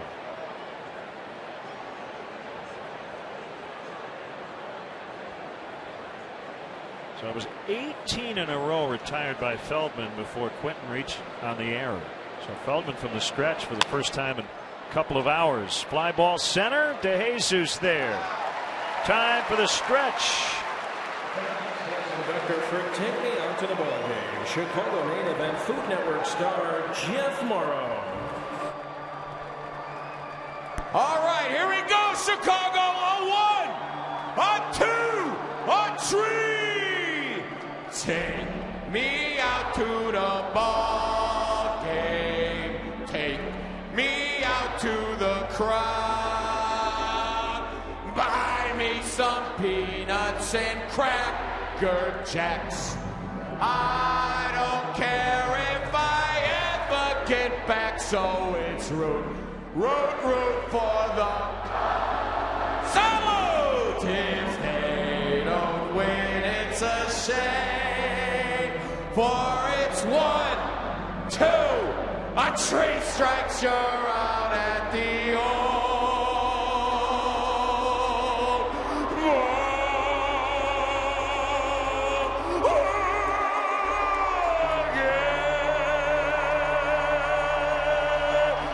God bless America! God bless Chicago!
Yeah.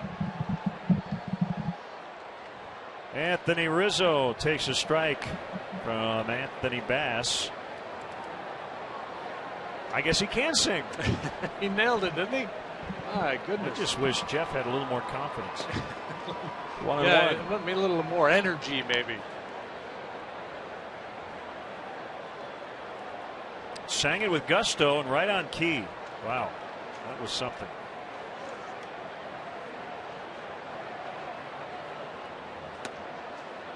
Outside, 2-1, 5-0 Cubs. The Padres limited to 1 first inning hit. That's it.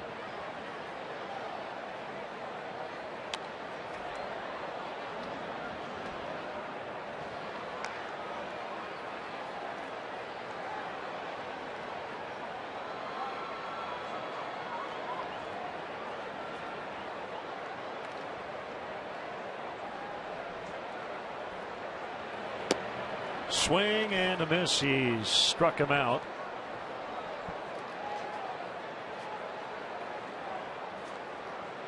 Hey, are you looking for a new way to make your business stand out from the competition?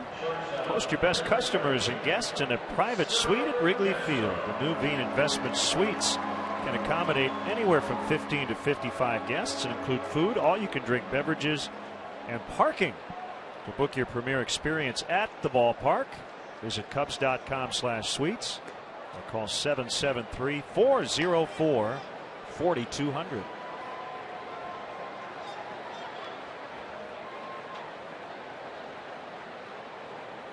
Bass has really settled things down for the Padres since coming into this ball game. He's got a nice slider working tonight.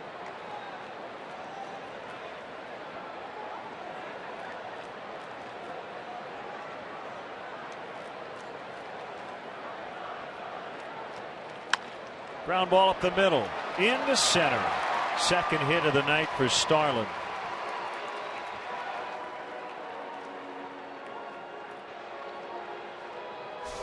Far from where his first hit went. The RBI single back in the first. That literally is right up the middle. Can't get much more middle than that.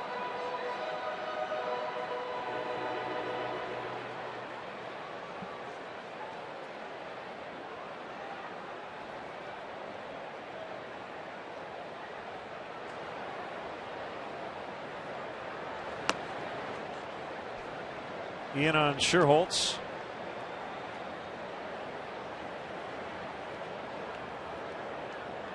So the Nationals win in Atlanta. Ian Desmond 2-run homer, the only runs of the game.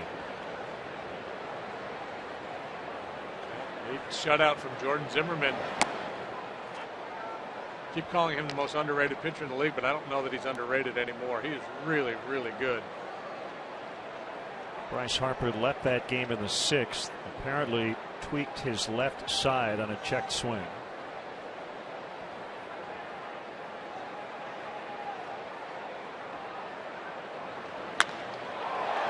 Out into the alley. That'll split the outfielders out there. Castro around third. David Bell's going to send him. Relay throw by Cabrera. Cut off by Alonso. It's a double for Scherholtz.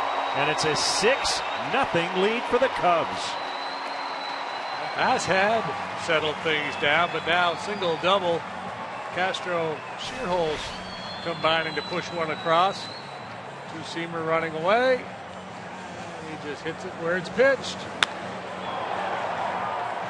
And if you're going to give the Cubs a report card tonight, you're going to give them A+ across the board. The approach at the plate has been outstanding.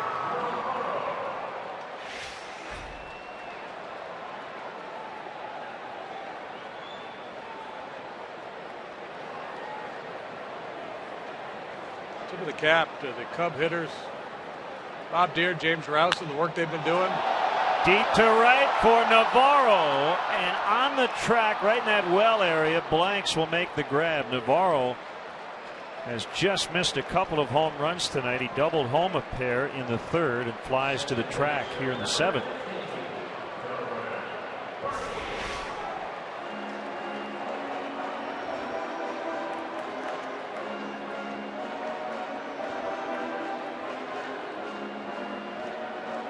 Maybe on another night. The wind was blowing pretty good early in the evening. It looked like it was blowing out to the left. It's sat down for the most part. Not a whole lot going on. A little ripple and a little glory, but not much else.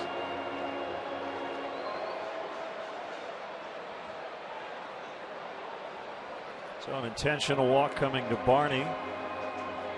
Although the way it's gone tonight, I don't know if they want to put a guy on to face Feldman.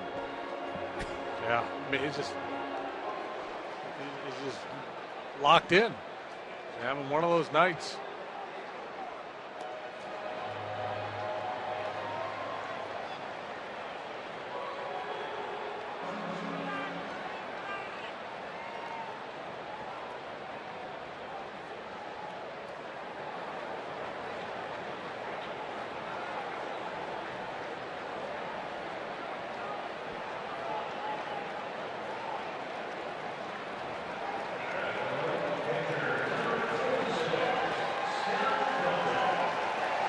Nice hand for the Cubs starter tonight. And if you're thinking about a complete game tonight, it would be the first of his career. He's at 80 pitches through 7.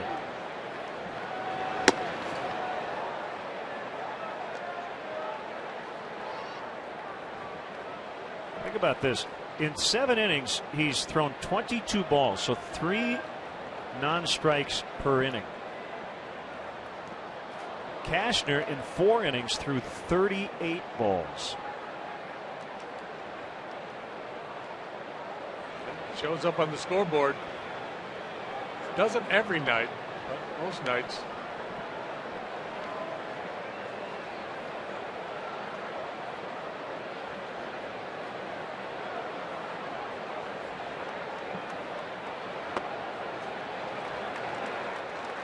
One and 2. It's not been a fun night for Bud Black. You know he appreciates what Anthony Bass has done for this bullpen after the starter could only go 4 innings. 3rd inning of work already for Bass. Some nights it's about quantity, not quality, and Bass has given them both. Well, yeah, because, you know, even though they had the big lead last night, Bud had to get, 3 1/3 out of his bullpen because Volquez really didn't do a good job of pitching with that lead. High in the air to right. Coming over is Blanks on the track, and he makes a catch. More good contact from Scott Feldman, who will head back to the mound with a big lead, 6-0.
Fan club is the perfect gift to showcase what it means to be a Cub for life. Receive a customized photo announcing the birth on the Wrigley Field marquee, a Cubs birth certificate, Cubs baby stocking cap, and a Cubs Rookie of the Year onesie. Perfect for parents and friends alike. Visit Cubs.com for more information and to sign up today.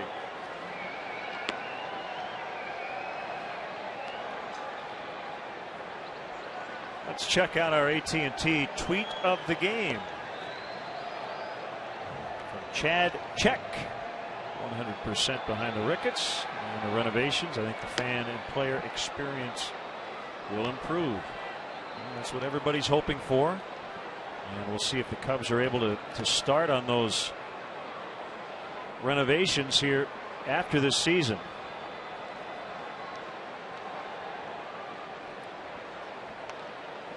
Paid crowd tonight, 34,832. Good lively crowd. They've witnessed an entertaining ball game. And just an outstanding performance by the guy on the mound right now, Scott Feldman. What a night.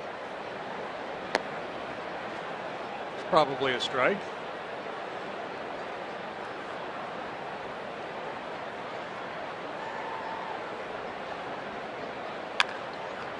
Sharply hit grounder, foul.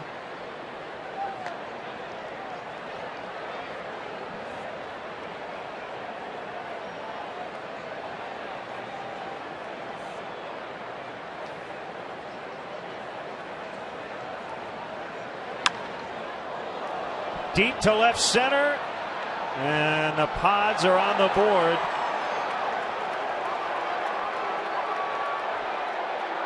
Jed Jerko with his first major league home run. The ball ends up back on the field, or at least a ball, and the Padres dugout is asking for it. 6-1. I watched him open up that front side like he was looking fastball in, and that's what he got.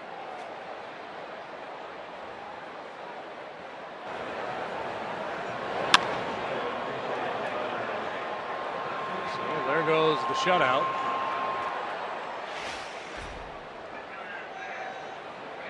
Complete game, certainly within reach. Jesus Guzman for Bass. This ball hit a ton and foul.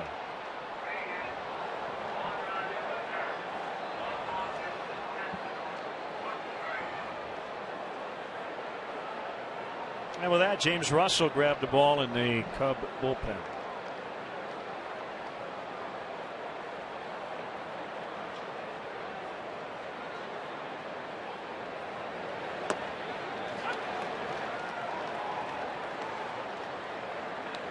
Guzman, a part-time player for the Padres last year, appeared in 120 games, 287 at bats. He hit 9 home runs. Pretty decent power. So here's the interesting thing about Anthony Bass. He went 3 innings, which you don't see a lot of relievers do, especially in the National League. The reason he was allowed to go 3 innings is because his spot never came up. Feldman was getting everybody out. Yeah.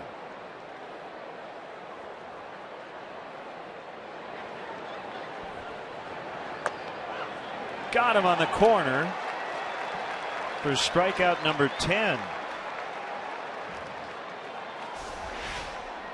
This is what he's done all night long, is just execute pitches. He's been so sharp with his command.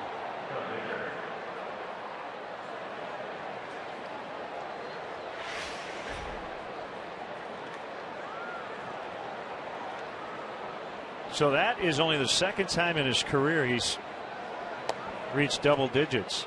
You mentioned his career best 11 strikeouts at Tampa Bay in 2009.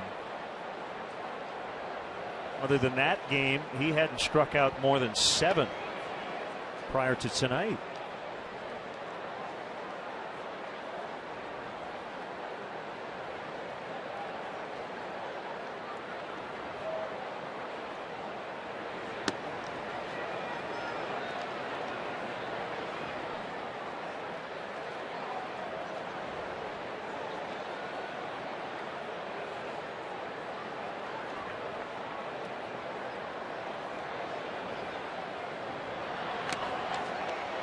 Cutter down and in again. Well, you know, baseball's had the dead ball era, the live ball era, free agency era, the PED era, and maybe now we're in the midst of the era of the strikeout. You talked about the record that was set for the month of April.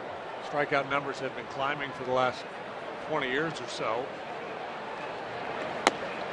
A lot of it, I think, is hitters are being trained now to be patient, take pitches, work counts, so they're working their way into deeper counts, and so they're more vulnerable, to punching out. And you don't attack that early, and that could have been a see you later. Sets up a 3-2, and it's a little low. That's a mass square and Union working together there. First walk of the night for Feldman. Well, Friday night, nothing quite like the Stanley Cup playoffs. Tune in for another edge of your seat thriller from the Madhouse as the top-seeded Hawks look to take down the Wild in Game 2. Coverage begins Friday night at 8, right here on Comcast Sportsnet. OT win last night to start the series. Strike to Blanks. Lined to left in his first AB in the 6th. Diving catch by Bourbon.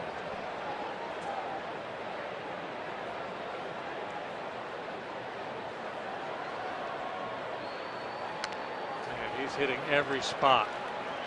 See Navarro move in or out, whether it's the cutter or the two-seam fastball.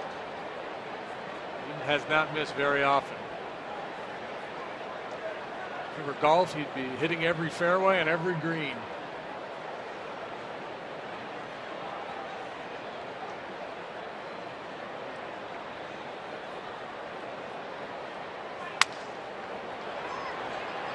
Castro will have to fire to first. That ball just was not hit hard enough for a double play chance. So Baker to second, 2 outs. It's at least the third bat he's broken tonight. It's ironic because the game started ball 1, ball 2, ball 3 to Cabrera. It sure did. And then he came back to strike him out looking.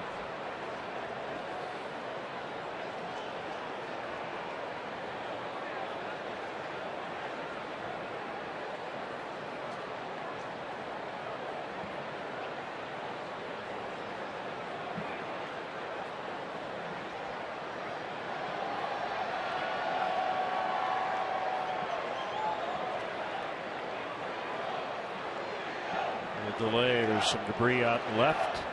Leo Bourbon taking care of it.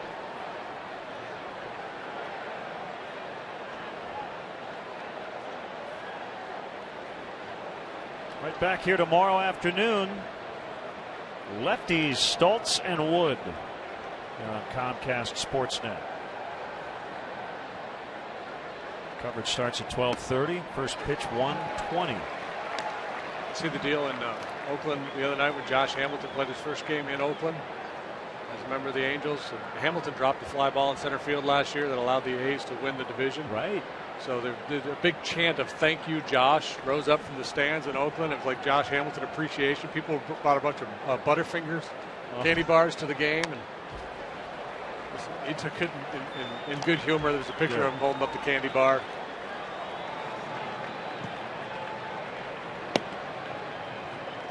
Camp has joined the lefty Russell. Well,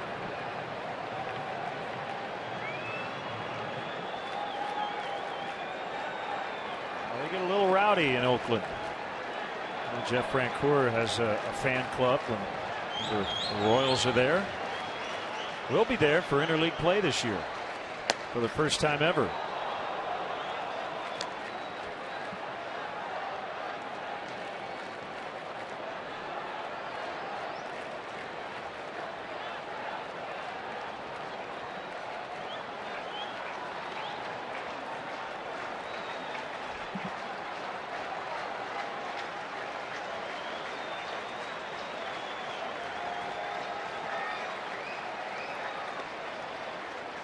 The 100th pitch of the night inside.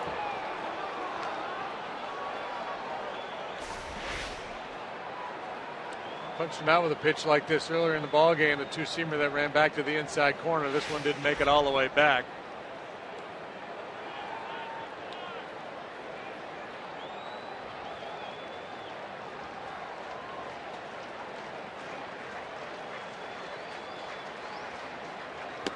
Swing and a miss on a cutter. He has tied his career high with 11 strikeouts. 6-1.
Chicago Cubs summer camps offer children between the ages of 5 and 13 of all abilities the ultimate major league experience in convenient locations around the Chicago area.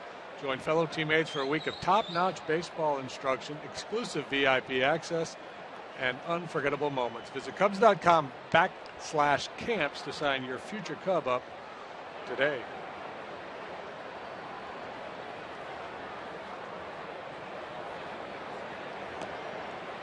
Robbie Erlin, a left-hander, made his big league debut last night. Gave up a couple of runs as he pitched the ninth. He'll pitch the eighth here this evening on a called strike on to Jesus. 6-1. Cubs have the lead.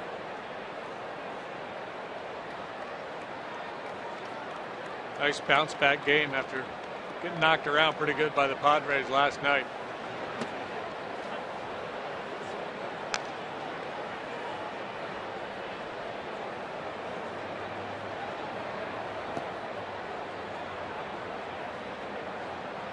After kind of a bumpy start to the season, Scott Feldman putting 2 real good starts together.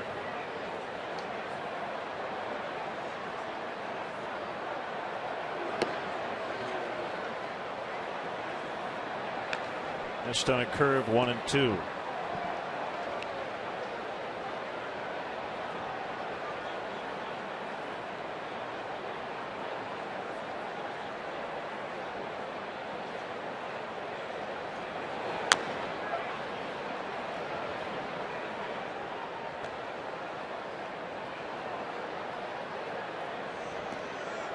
Erlin making his major league debut last night. Obviously a lot of jitters to contend with.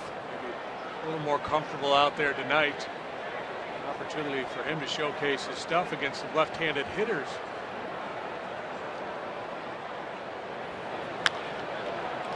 Ground ball to Jerko.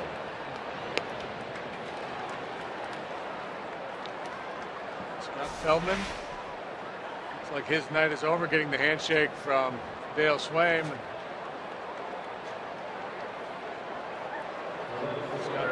Stop by one last time to try to change his skipper's mind. It's a handshake you kind of want to refuse, like, because you know if you get that handshake, you're done.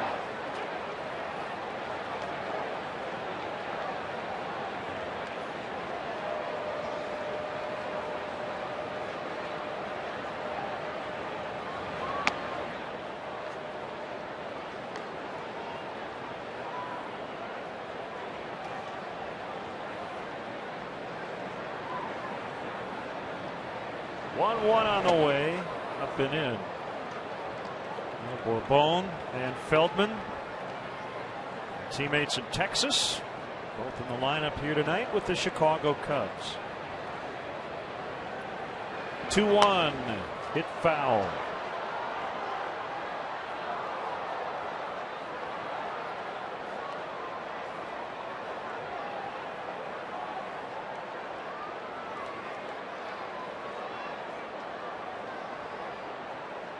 Erlin's 2-2, swing and a miss to send Bourbon back to the dugout. And for Erlin, that is his first major league strikeout.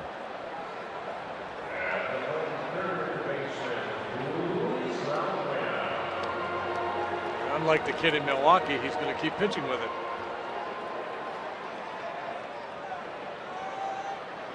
Hiram Burgos. Hiram Burgos, yeah. Making his debut, his first strikeout, he threw the ball out of play. His teammates gave him a bunch of grief. Ground ball up the middle. Cut off by Cabrera. Nice play, and he gets Valbuena for the out. That'll take us to the ninth. All Cubs this evening.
who has been tremendous tonight. And believe it or not, he's not done yet.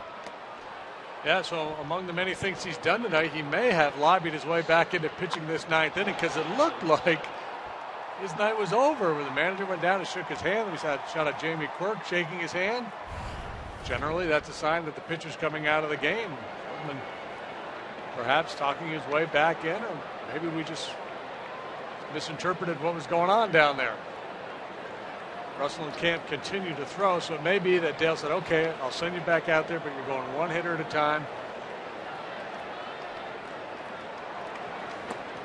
Amarista, strike one.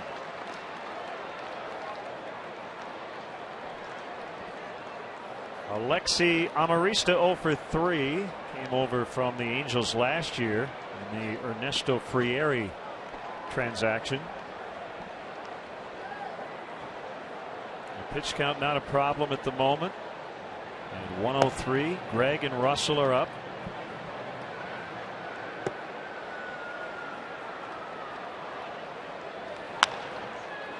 Ground ball to Barney, who charges and gets him.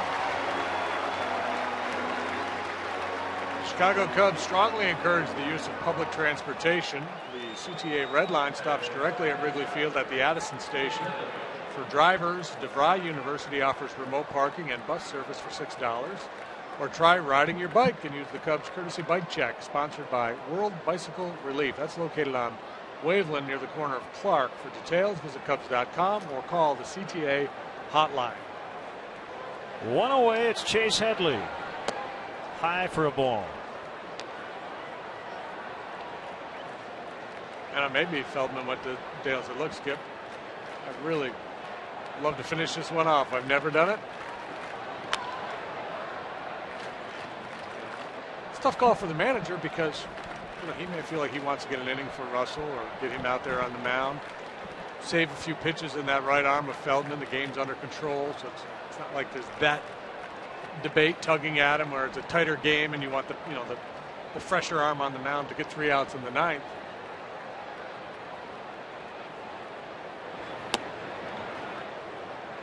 But there is also the idea of managing people and giving a guy a chance to accomplish something.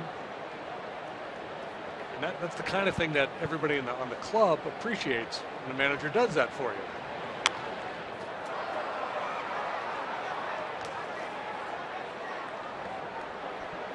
Cubs without a complete game in April.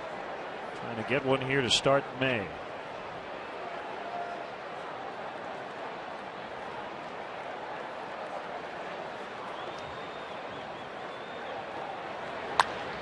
Fly ball to deep right. Near the pole. Gone. So the Padres' runs coming on 2 late solos. Headley with his 3rd of the year, 6-2. Scotton allowed 2 runs at his last start, one of which was a solo home run. So, there hasn't been a lot of traffic. Solo home runs generally are not going to beat you.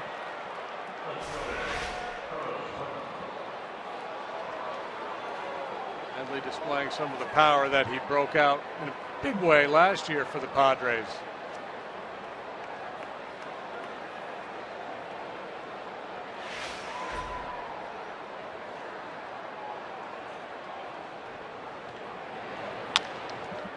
Quentin swings at the first one and he grounds to short. Castro with a low throw over to Rizzo. 2 away. According to my count, only 14 complete games in the major leagues in April.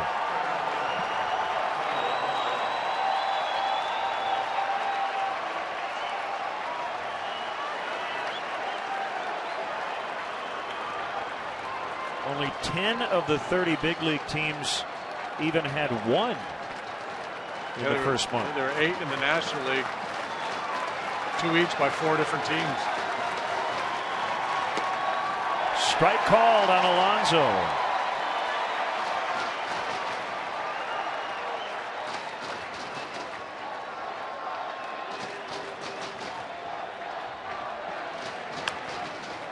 Now 0-2. How about a new personal record here. If he can strike him out, that would be 12 for Feldman.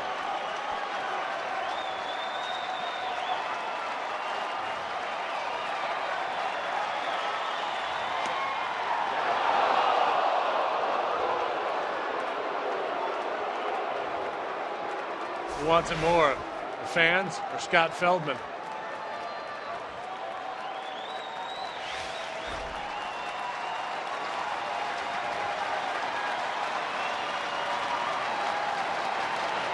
Swing and a miss. What a finish. Cubs win, and Scott Feldman with his first career complete game and a career high 12 strikeouts, the best performance we've seen on the mound so far this year.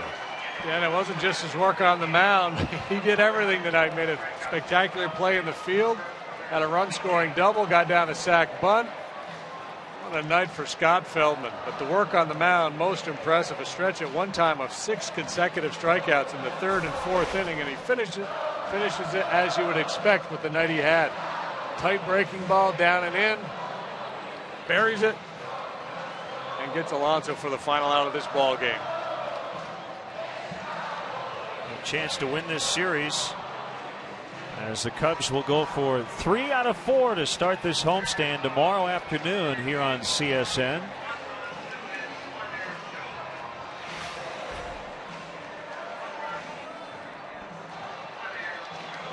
So ironic how it started, as we mentioned a little while ago. There's 3 consecutive balls to Everett Cabrera to start the ball game, who had been on base 7 times in the first 2 games of the series. Came all the way back to get him, and that really set the tone. He was locked in from that point forward.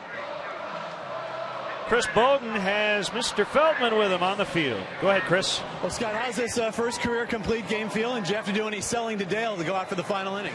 Yeah, I had to try to ask him a little bit. Had to ask him a couple times, but I let him know it was my first one, and I just really wanted to try to get it. And he was cool and let me go back out and try to finish it off. Was everything completely working? And how good does this feel? How good did you feel now compared to when's the last time you felt at this level? Man, I don't know. It's been I didn't feel very good in spring training, but as the season's gone on, I felt better and better. And the guys behind me played great defense, some great catches out there. Navi, I don't think I shook him more than 1 or 2 times all day. So just an all-around win. The guys swing the bats. It was a good game. How much encouragement does this give you here for the last couple outings you've had going forward here, the final 5 months? Yeah, a lot of pitching comes down to confidence, and the more confident you can be, usually the better things work out. So hopefully I can just keep rolling. All right, Scott, congratulations. Thank you. Scott Feldman, complete game, career high, 12 strikeouts. Back to you, Len. Chris, thanks so much. And that was a fun night, and they got him with it was Edwin Jackson, I think. Got him with a shaving cream pie in the face after our interview as he went into the dugout. Timing is everything. Yes, it is. So for JD and our entire crew, Todd Benjaminson, Dave Turner, Tamara Anderson, Mark Harper, Jim Corno Jr., Paula Oskrova, our great crew, Len Casper saying so long from Wrigley Field. Final score, Cubs 6, Padres 2. We're back with you tomorrow. Pre-game coverage starts at 12:30 as the Cubs go for 3 of 4 in this series. We're not done yet. Coming up next, Blue Cross Blue Shield Cubs post-game live. Stay tuned.